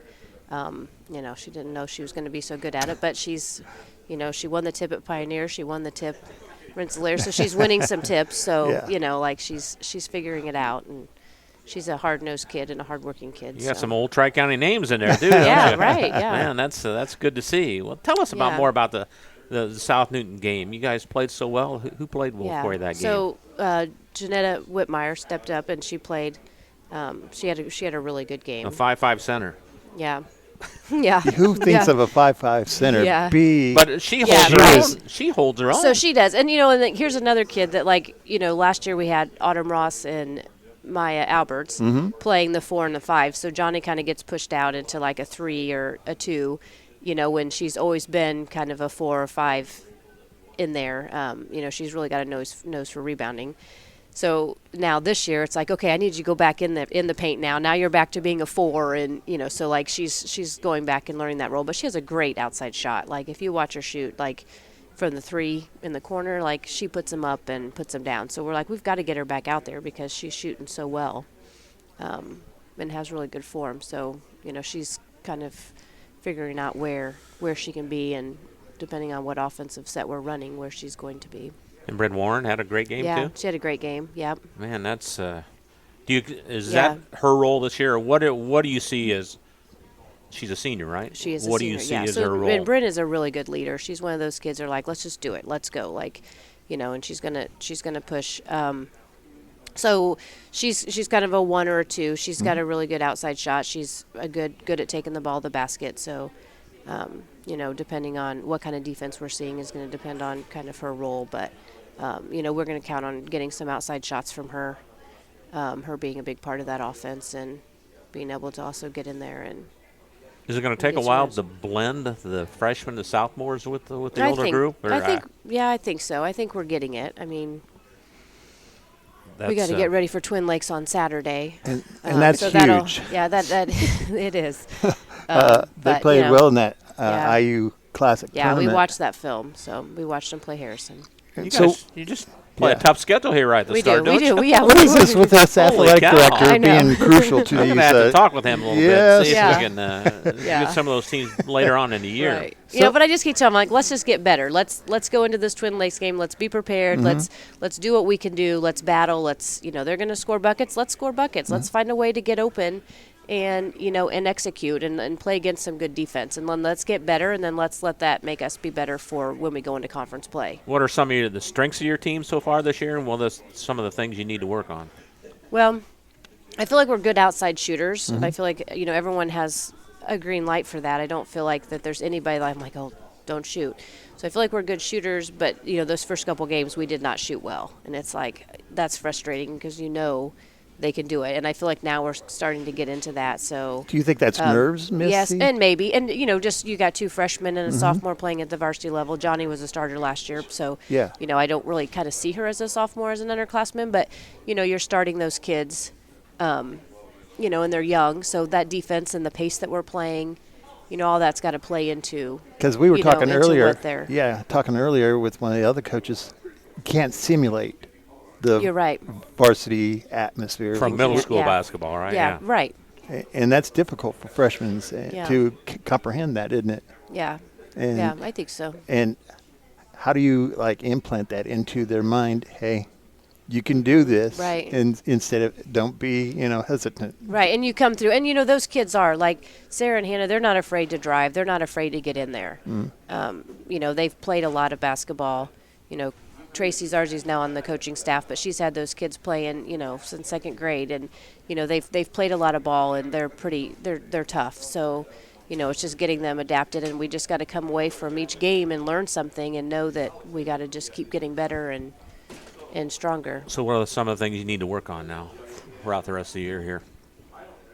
I think being able to switch up some defenses. I don't think we have a lot of defenses that we're real comfortable with because, you play a 2-3 or a 1-2-2 and everybody has different roles and everything changes, and we don't have that down yet. Being able to do that. I really want them to play man-to-man and be able to do that. So I think just getting stronger in that and getting some more defensive weapons so that we can. So tell us a little bit of each of your players and how many you got on your team right now, Miss. So I have 15, but I've got kids hurt. So we're going into the Twin Lakes game for Saturday, and I've got 11 kids, and we're going to try to play 2 games. Oh yeah. I know, and you could make a case to say that it's we should just play 2 quarters. And then do the varsity. And do the varsity. It's not a conference game. Last year, our season ended. Our varsity played 12 games. Our JV played 1 game in 2 quarters. And I just don't want that to happen again. Like I want those kids to play. So I'll bring up all the JV kids and put them on the bench. Because there'll be 11 of them. So those JV kids will come up, and then Hannah, Sarah, and Janetta will play a quarter. They're varsity starters. I realize that, so you hope they don't get hurt. But, the experience will be good for them, and, they'll get to play. So play as much basketball as you can. Yeah, you're just going to play a lot of ball, and, it's not a conference game. If it's a conference game, I might look at it differently. Hopefully when we get into conference, when I think our next conference game is North White next week, I'll have some of those maybe kids back. I've got one JV girl quarantined, so she'll be back by then. Well, tell us some of your key players and what about them. So I got Bryn Warren, senior. Yep. Shelby Shambach is also a senior. Okay. She's a good little role player for us. She plays kind of a guard forward. And then I have Janetta Whitmire, so she's playing like a power forward. Kind of a power forward and then a guard, and you'll see her kind of run the baseline. Then I have Hannah Arvin. So she's a guard, and she's not afraid to bring the ball up.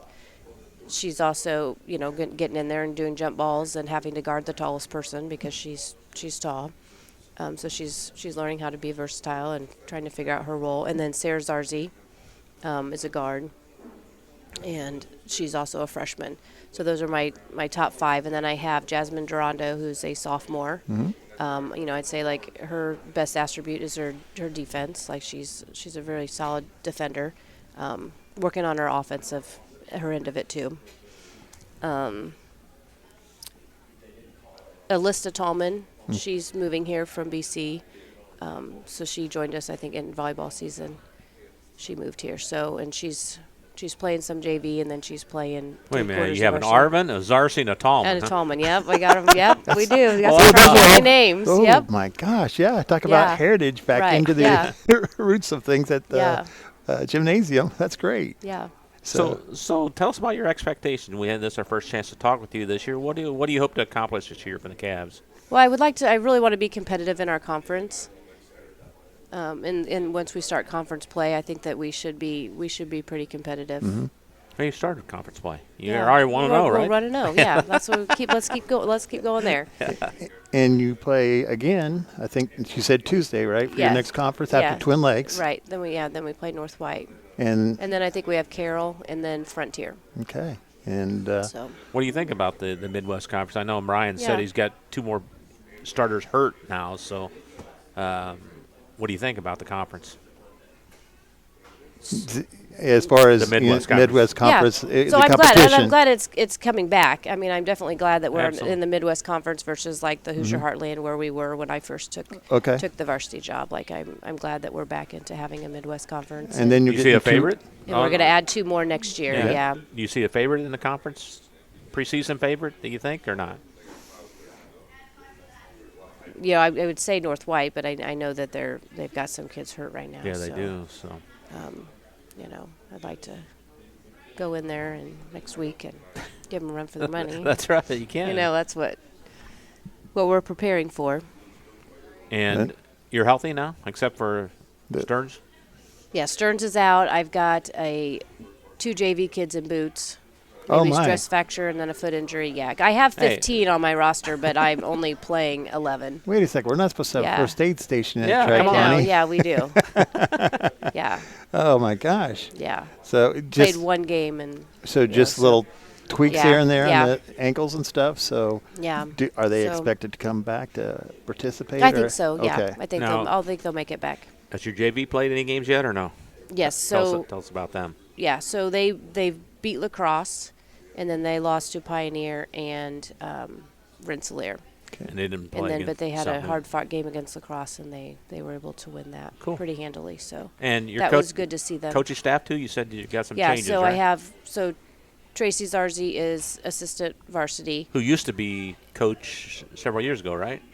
Yes, so she was Mick Benner's JV coach. Yeah, there you go. She was his. Yeah, she was his JV coach before then I took over after she left. I see. Okay. And then she's been coaching, legacy with these freshman kids, and Janetta played with them some too. And then Sarah Eisminger is my JV coach. So and she was on staff last year as well. That's nice that you have those kids playing at a younger age, isn't it? That's yeah, gotta help it out. does help. Yeah. Yeah. Yeah, and then my husband will help out too, and of course, can't forget him. Right? Yeah. Thanks for. Yeah, I was going to say important piece there. That's right. Yeah. That's right. Thanks for coming over. We really appreciate it. And whenever you can come on over and join us. All right. Yep. Have a happy Thanksgiving. All right. Likewise. Jesse Tyler from the Tri-County Lady Cavaliers. Back with more of the Coach's Cage right after this. Meet you at Arnie's, Rensselaer's go-to pizza and so much more. Pizza, sandwiches, burgers are here. Don't forget about dessert. Wings, cheese sticks, garlic bread too. Arnie's pizza menu has something for everyone. Dine in or carry out in the best pizza in town. Located across from St. Joseph's College in Rensselaer. Call 219-866-9999 and meet you at Arnie's. High-quality personalized dental service is what they do at Hillcrest Dental. For over 40 years, generations have relied on Hillcrest Dental for beautiful, healthy smiles. Dr. John Ayler and Dr. Jack Drone look forward to seeing you for your next dental visit. For information or to set your appointment, call 219-866-7117. That's 219-866-7117 or visit hillcrestdental.net. Hillcrest Dental is a proud sponsor of all high school athletics. You're listening to The Coach's Cage, presented by the Hamstra Group. All right, welcome back to The Coach's Cage. Every Wednesday night at 6 o'clock on 3kgthecage.com, or go to our Facebook page, 3KG The Cage Community Broadcasting. You can get the link to our live stream here, and Billy Shepard just stepped in from the Kankakee Valley Cougars, and Bill, impressive start last night up at down at Tri-County for you guys. Boy, especially after the first quarter. First quarter was really competitive, but boy, last 3 quarters you were clicking on all cylinders. Yeah, I think the first quarter we come out there a little bit, and then you're gonna have first game jitters a little bit, and I think our kids have been waiting. Our kids have been waiting a long time, I think, for this season to begin. I think this is the year that they've kind of been pointing towards for a while, and I think they were a little anxious, a little excited, a little nervousness, all those things combined. You're going to have that in the first game, and they get pretty amped up, and I think you saw as the first quarter wore. I mean, the end of the first quarter, I think you saw us starting to settle down a little bit and then start playing, and then after that, we kind of settled into a groove and just did the things we keep working on all the time, not trying to do too much and just get better at what we do, and we played pretty confidently after that. Your full court pressure in the second quarter especially led to many numerous turnovers. Fast break layups. Yes. Turnovers to layups. Well, and then that's something you don't see a whole lot out of KB, his full court D all the time. But like I said, this is a unique group we have. It's a group that allows us those opportunities to do that kind of stuff. So, that's something that we're going to be getting better at as the year goes on, because literally we've just been working on that for 2 weeks. So, that's something that as the year goes on, we get more practice time on it, more reps on it. I'm assuming we'll get our rotations even a little bit more and more honed in and tightened up and hopefully improve on that as the year goes on. But yeah, I mean that's a weapon we want to use. Take us through the game. Well, as you said, the first quarter was kind of back and forth. I mean, I think basically both teams just coming out first game, feeling each other out a little bit. It was kind of what was going on there.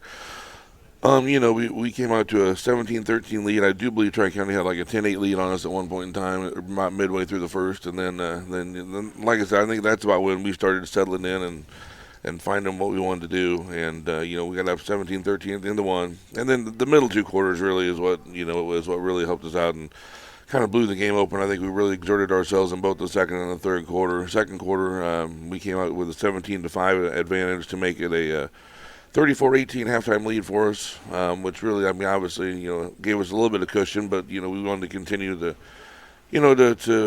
do those types of things that we did successfully in the second quarter. I mean, sometimes in the past years we'd have a good second quarter and we go in the locker room feeling pretty satisfied, and we come out in the third quarter and first 3 or 4 minutes kind of slough off. You didn't see that from us last night. We came back out in the third quarter and really hit it again, extended the lead even more. Our third quarter was a 26-7 or 26-7 advantage for us in the third. 26 points is a lot of points to give up, but I think I'm as happy with the 7 as I am the 26 because we gave up 33 total points last night, Bob, and you've covered us for years.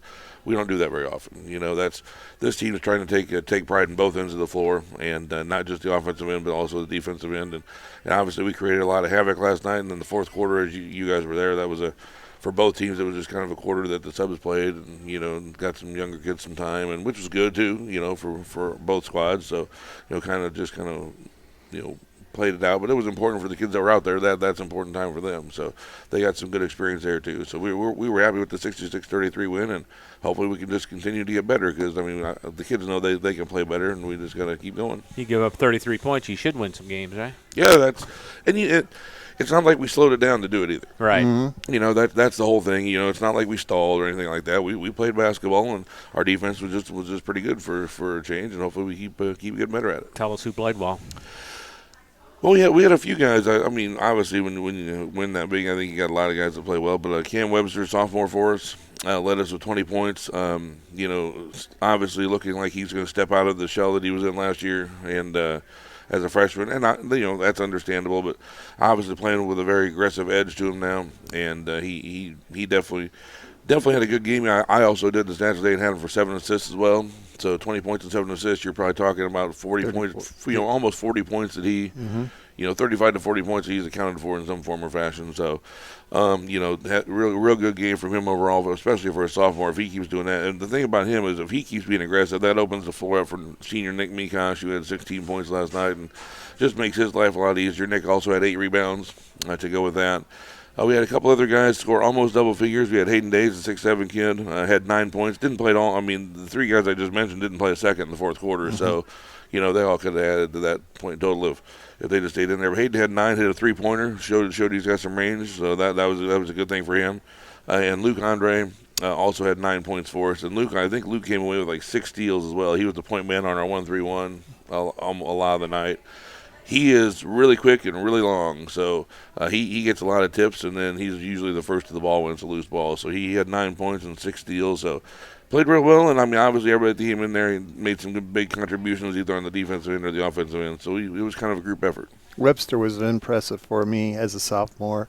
The ability not only using the right but his left hand as well, being able to, like you said, dish it out, being able to be that second guy sometimes on that defensive side, just being assertive.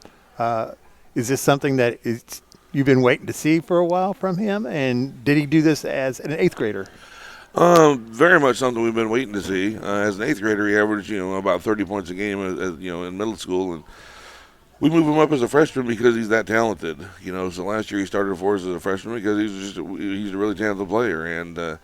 But, and I've talked to him about this, it's no secret between me and Cam. He deferred a lot last year for whatever reason. I don't know. I've never seen him do that before. So it was kind of a shock to me when he just was passing the ball and passing up shots and passing up opportunities for himself because all I ever saw him do was, create opportunities, But anyway, I think that's out of his mind now. I think he's going back to being the aggressive, confident Cam. I think he knows that he's got to be a big part of the team if we're going to be successful.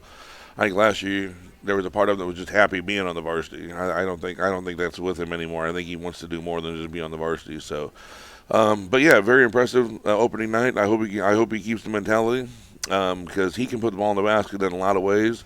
One thing that he has gotten way better at, though, and he'll even admit to this, is his defense. When he came in as a freshman, he hardly could defend this table. I'm going to score 30. My guy might score 26, but I'm going to score 30.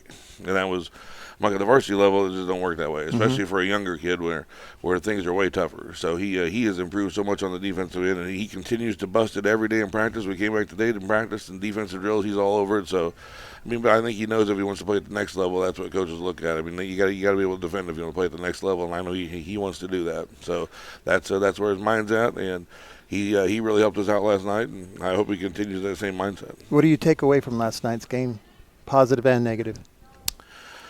I think positively, just the way we operate together in our mindset. I was just really, really impressed with how we didn't get out of what we wanted to do, offensively and defensively. It is easy to try to get greedy, especially in games that this, kind of get a little bit out of hand. It's easy to try to make a play that you shouldn't be making. That maybe that'll work in this possession, but it's not going to work against, somebody else on your schedule. Or we want to make sure we are I call it assignment perfect on both ends of the floor for sectionals and stuff like that. And you can't just turn that on. You got to work on that. And so I was very happy with the mentality on both ends of the floor, how we didn't force stuff. To a degree, you're always going to force a couple things. I mean, they're high school kids, so very happy with that. 6 turnovers? Is that what you said, Bob, last night? Yeah, they have under 10 for sure. I know. Yeah. And that all just comes with not forcing anything. We and even Webster, he wants to score, but I even heard him a couple times telling the point guard, get us in something. I mean, because they're just more, they understand they need to do that, but they're also now mentally more comfortable in those settings. So, that was a positive. Negative, I don't know if it's a negative. It's just the fact that we know that that's not our A game. I'm not saying we played bad by any stretch of the imagination, and we just know there's more there, and we just know that we got to continue to work. And we did come in right away and watch film this morning, which is something I need to work better. I need to do better. That when you self-evaluate a little bit, that's one of the things I said after last year is we need to watch more film. So we came in this morning, watched the first half of last night's game. We critiqued it a lot. Defensive positioning, we can get a lot better at that. Rebounding the basketball, we're so tall and long. How do we give up rebounds like we did? I mean, that's inexcusable. Missing layups. I mean, we had enough bunnies that we missed. I mean, you guys said we shot 49% last night, but if we made our bunnies, it could have been close to 60, probably. I would imagine, So just those are the things but now that we see it on film, it's something that we can work on in practice, and we can get better at for the rest of the year and just keep building. I got to ask you this. I don't know if I've asked you this before, but the first game of the year, first few games of the year, I remember 10, 15 years ago when you couldn't do anything in the off season, couldn't play games, you couldn't touch a basketball during the off season. It seemed like you'd always struggle. Teams would always struggle the first part of the year. But now everybody can play in the summer and play competitive. Does that help you out in the first part of the year with your game? I think this year it did. I told the kids when we got back to school last night that I think, we go to a team camp that's called Super Hoops down in Indiana Wesleyan in Marion. It's a weekend team camp at the end of June. It's the last thing we do as a team in the summer. And it's kind of not just you get to play a lot of games, but it's a chance for us to all bond as a program. And I just told the kids when we got back, I just remember a Friday night down at Indiana Wesleyan where I'm sitting with the coaches because we had just had a horrible day on Friday playing. It was awful. And I'm like, the way we're going, we can't do this. Defensively, we got to do this, this, and this if this team's going to be successful. And offensively, it's got to be this, this, and this. And this is just from here on out, this is how we got to go. And, we talked to the kids later that night, and the kids, we all say we want to win, but if we got to win, here's what you got to do. You got to make these sacrifices. You got to do this, this, and this. And from that point on, we've just been focused on those things. So, the opportunity to see that in the summer, to learn what you have to do with the group and then work on it a little bit in the fall before you get into practice, I think that was a big benefit to us. But as I told the kids, I could credit the coaches with the plan we had in the fall and the first couple weeks of practice all I want. If the kids don't buy in, it doesn't mean anything. And the kids have been great with buying in. I mean, everybody makes sacrifices. Our best players, even Cam Webster and Nick Mikosh, have made I know Cam and Nick make sacrifices. I mean, they want to shoot the ball within 5 seconds every trip down the floor because they know they can make shots and they know they can do stuff. But they also understand that if we're going to be successful as a team, we need to do this, this, and this. And just the buy-in from all the guys has been great. And I think that's working with them in the fall and getting a chance to see that in the summer. That helps us a lot, no doubt. What's up next for the Cougs? Well, we got a little time off. We don't play again for another week and a half. We're off until next Saturday night. Now, normally you'd play the Friday, didn't you? Or has that been a couple years ago? That's been a while since we played this Friday. We typically would have Rensselaer the following Friday after Thanksgiving. I thought you played Twin Lakes. That was that. Yeah, was that long time ago? Yeah, that was probably about 10 years ago. Oh, well, I'm behind the times. Yeah, I mean, it was. Yeah, we played Twin Lakes on the Friday, and I'm happy we don't play this weekend. I would like to maybe play a Tuesday again. I mean, a week and a half is a long time, right? I would like to maybe play a Tuesday again, but it is what it is. We got Coache coming in for a home opener on Saturday night, and we'll be looking to improve off of Tri-County performance and get a little bit better, and then we got Morgan Township and Valparaiso the following week, so things pick up pretty quick after that. So we're looking forward to it. Tell us about the JV last night. They looked pretty good.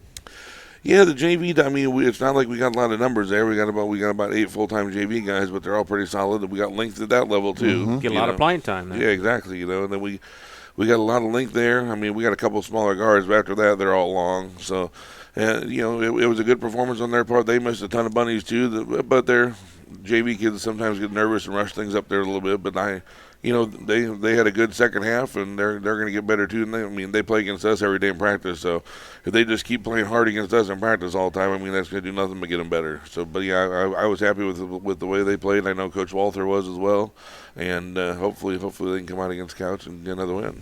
Bill, thanks for coming down. Appreciate it. We'll see you next week. All right. All right. We'll be around. All right. Bill Shepard from the Kankakee Valley Cougars. Back and talk with Eric Van Meter from the Rensselaer Central Lady Bombers after this on 3KGthecage.com. Indiana Farm Bureau Insurance Agent Joe Goodman has been serving in the Jasper County and surrounding areas since 2009. Being involved in the area, Joe Goodman has kept an interest in making sure he provides the best insurance for his clients. Whether you need life, car, or auto, home, business, farm, and crops, or even just a renter's insurance, Agent Joe Goodman will keep on searching for the best policy for your valued investments. So the next time, call Indiana Farm Bureau Insurance Agent Joe Goodman at 219-866-4694 or stop in at 2570 North McKinley Avenue in Rensselaer. And then we want to finding yourself in a need of quick repair or realize your home needs a good amount of updating. Who should I call? Well, once you call Make It Better Contracting. For your solutions of doing the time that you need for a new build, remodels, and additions, even when the roof leaks, your kitchen needs it to be bigger, or you need another bathroom, Make It Better Contracting is your full service contractor. If you own a project home that is in need of a lot of work, Make It Better Contracting is interested in purchasing your home. Call them today at 219-863-0851. Together, we can make it better.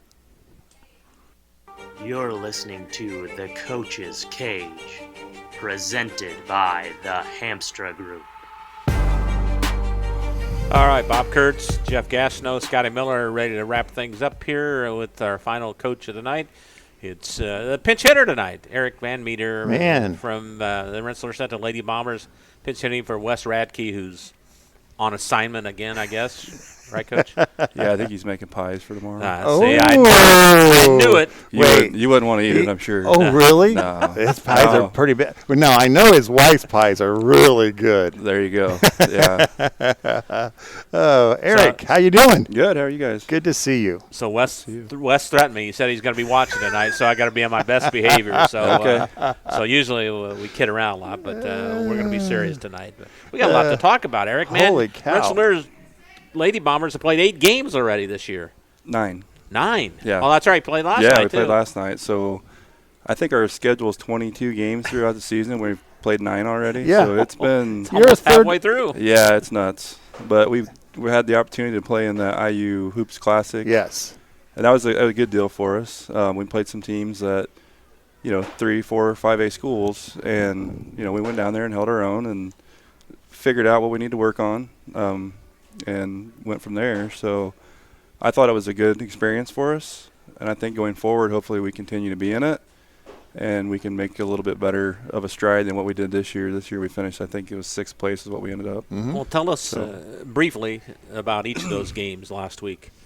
Did he already discuss the Harrison, which we played Tuesday? Yes, he did. Okay. So it would be the Friday game and then Okay. the Saturday Yeah, game. there you go. In the Friday game, you played Lafayette Jeff. Jeff on Friday. Yeah, and I know they're down a little bit, and you guys seen us play. Yeah. We're extremely aggressive, and excuse me, got out on them pretty quick. I think we had 3 or 4 girls in double figures. Sarah Kaufman played really well that game. Might have been her best game I've seen her play. Mm. She was attacking the rim and did some really good things on defense. And Jessie ended up getting to 1,000 points that night. Yes. She ended up with 17, which she needed 17. Oh, really? So ironically, she got right on the button. So. What a milestone for that, man. There's not many Lady Bombers that have done that, right? Yeah, I think it's 3 or 4. Your daughter was the last one to do it, right? Yep. Yeah. I think she's either the 4th now or the 5th. Okay. Total. So Sam Odell, Leslie Rowan, Sydney, and then Sydney, Jessie are the only yeah, 4 I know. Yeah. So and Jessie's got a shot at taking the overall from the Leslie. all-time leader. Yeah.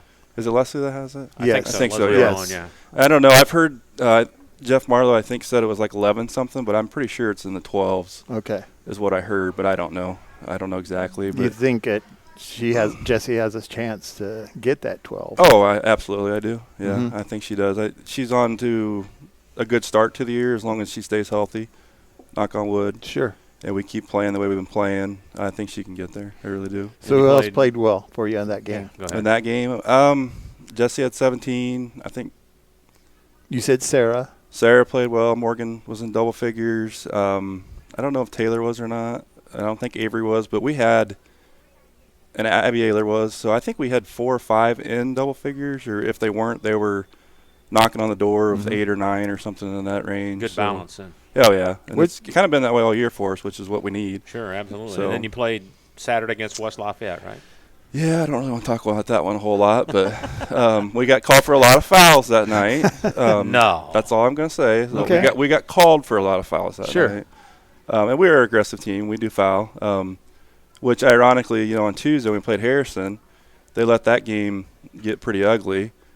I thought they didn't call it real tight, which that's fine. You got to adjust to it. Right. But then on Saturday night, it was like if you took a breath on somebody, it was a foul. So And that's hard probably for both teams to adjust to that. it's isn't very it? hard. Yeah, it's very hard. So it just kind of spiraled. We only ended up getting beat by 13, and they shot 55 free throws to our Wow. 10 or whatever it was. One so. team shot 55 free Holy throws. Yeah, that's why I said I don't really want to talk about that game. Cause, I can understand why. That's yeah. because it's very. Were you there 3.5 hours or what? It was a long time. Oh, It my was a very long gosh. time. Holy cow. Wait, I Yeah. thought there was like 2-hour limits there or something that they were. Well, it in the was a long games. game. It was a very long game, and it was frustrating on our end because obviously as a coach, you didn't think some of the calls were right, which we're always going to debate that back and forth.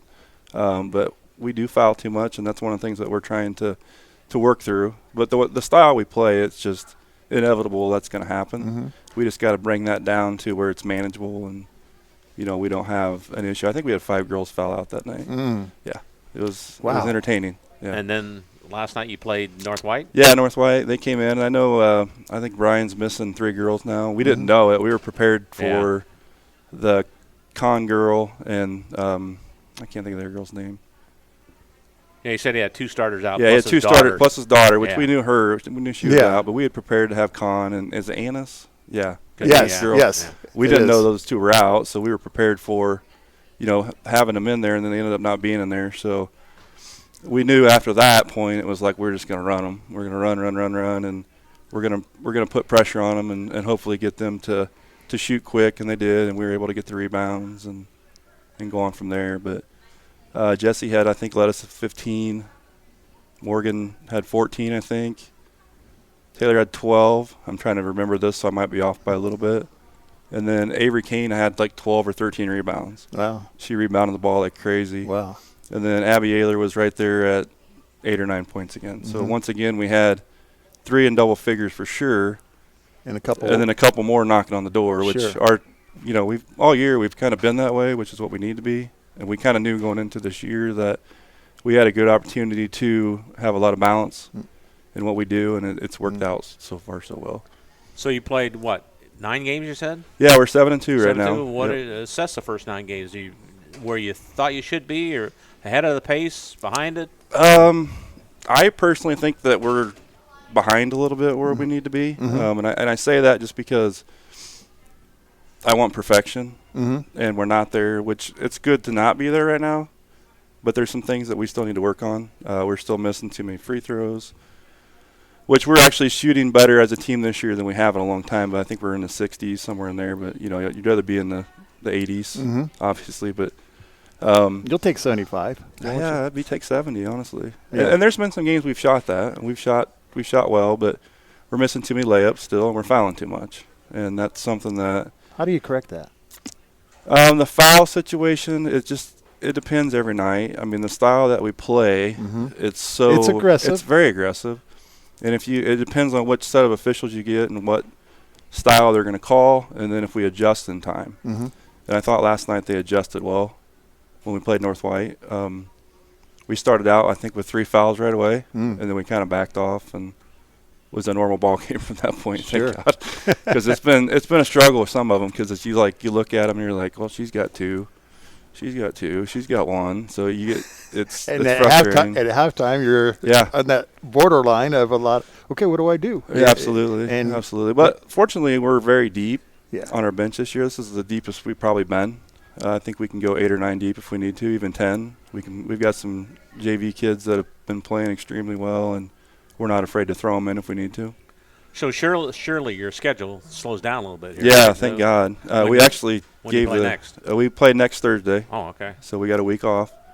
We gave the girls the rest of the week off just because we've been going hard and we've got some soreness and some bumps and bruises. Just it's nature of the beast. So. 9 games. It's got to be physically, emotionally, and even trying to get schoolwork done too. So. Oh, absolutely. Yeah, some teams have played only 2 or 3 games. So. Yeah, absolutely. So. And that Harrison game was rough. I mean, they got 6'2", 6'1", 6 foot, 5'11", 5'7" was their starting 5, and they're not just 6'2" skinny. They're 6'2" big, strong kids, and that was a very physical game for us.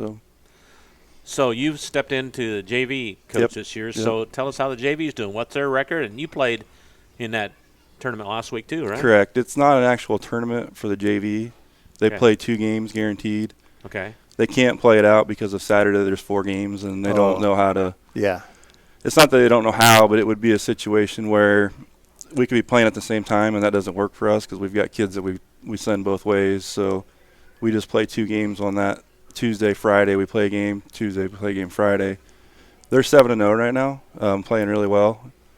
I think we're averaging 52, 55 points like that, something like that. That's good for 7-minute quarters. Yeah, it's very good. And we've actually been in 4 games where they had the running clock. So to average that, they're playing well. What's one of the strengths for your JV right now? Is it their defense? Or defense, and they're shooting the lights out of the ball.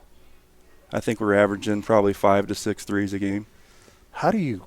Those varsity practices must be competitive then, huh? Oh, it's fun. There's days that you look at them and you're like, maybe we're starting the wrong girls because they light us up some days, and it's like that's a good problem to have. Sure, it really is. But because you got to make yourself work harder and really concentrate on your technique and getting it in the hole. So exactly. Well, and it builds a lot of trust as a coach that we can throw her in, and it's not going to hurt us. Mm-hmm. So it's like I said, we're probably 8, 9 deep, but I wouldn't be afraid to go 10, 11 even, in my opinion, with what we have. That doesn't happen every year for a lot of teams. No, that's for not at all. You're lucky if you can get 6 that you're ready to go with. Absolutely. So who are some of your players on your JV level? Jessie Fleming. Okay. And Carly Droner, freshman.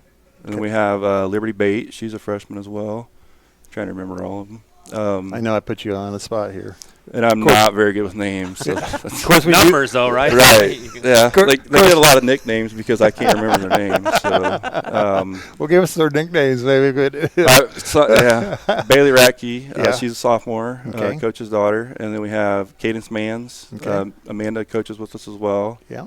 I've got Addie Hensler. I have 9 total, so if I forget one of them, I apologize.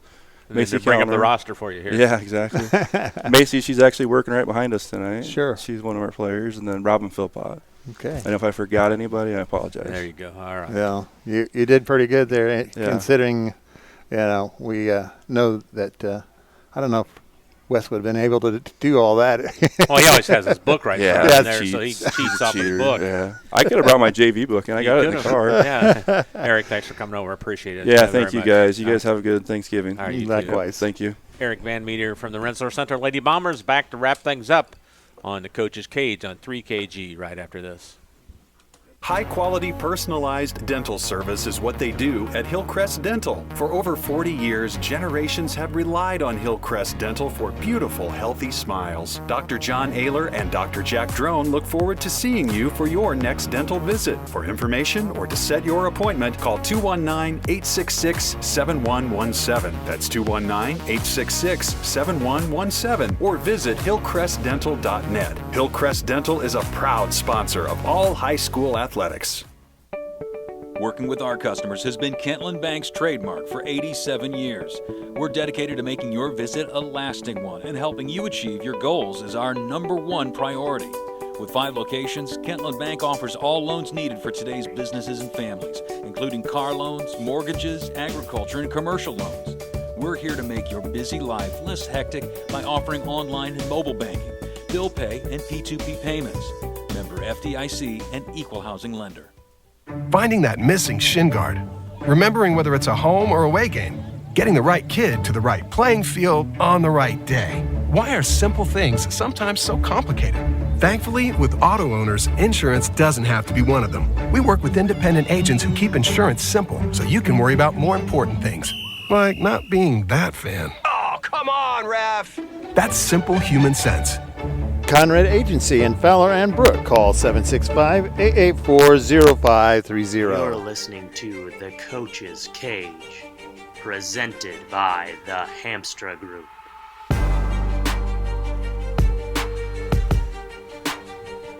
All right, Jeffrey. We made it through again, huh? Yes, we did, and thank you, Coach, and all the coaches coming in Absolutely, today. yeah. And happy Thanksgiving to each and every one of you because, it's interesting how far some of these teams have gone. Here we saw Rensselaer has got 9 games already in. I know it. And other teams just maybe 4 or 5, and the girls and then the boys are just now getting started. So we still have a whole basketball season ahead of us. And next week we're going to have even more people here. I promise you that because Brian Heimlich was away with his daughter. His daughter just had surgery, so he'll be back next week. And we've got assurances that either Jim Salmons or Ricky Montemeyer from South Newton will be over. So getting a full house here of coaches come in, and we love that. We love that. Well, just talk about their kids because each of those kids are important not only to them but also to us because we want them to know these are good players, these are good athletes, and they're trying to make a difference and promote their program. Exactly. That's what we do. And that's what we like. Not only promoting the program, but with the kids, it's speaking through experience. It's a big help for the next level if they want to go to that. Absolutely. So speaking of promoting your program, we're going to promote a program on Friday night. Okay. We're going to have the broadcast of Rensselaer Central's season opener, home opener against Tri-County, and it depends on each school what we do. Every other school has allowed us to live stream. Rensselaer has not. So it'll be only an audio-only broadcast on Friday since we're from Rensselaer. So hope you tune in for that, and then we'll get back to live streaming next week. Oh, yeah, we're going to be at North White. North White with Missy. Tri-County. Yeah, Missy Tyler's basketball team from Tri-County. Those are our next 2 games. I know you're going to be on assignment Friday, so it'll be I'll root Bill out of bed and get him down here to Rensselaer on Friday afternoon. Yeah, hopefully you can. I mean, you'll have a whole day. day. Yeah, it'll be a struggle. But because after Thanksgiving, I know I'm going to be a little trying to figure out how to roll out of bed after a nice Thanksgiving dinner. We'll start on Bill early in the morning and get him out of there. But we'll be on the air around 6:15 with the auto broadcast as Rensselaer Central opens up against Tri-County. Yep. Jeff, thanks a lot. And before we go, we do want to mention our deepest condolences and thoughts going out to Scotty Miller, who lost his mother earlier this week. So, Scotty, you're being thought about a lot, and his whole family, and it's sad, but we just wanted to get that out of the way. So we appreciate Scotty and what he does, and he's a valuable part of our team, and we do appreciate them, especially during these tough times. Yes, that is so true. Thank you, Scotty, for what you do. That'll do it from here. I'd like to thank Arnie's, and until I greet you Friday from Rensselaer Central, for Scotty Miller and Jeff Gastineau, this is Bob Kurtz. So long, everybody.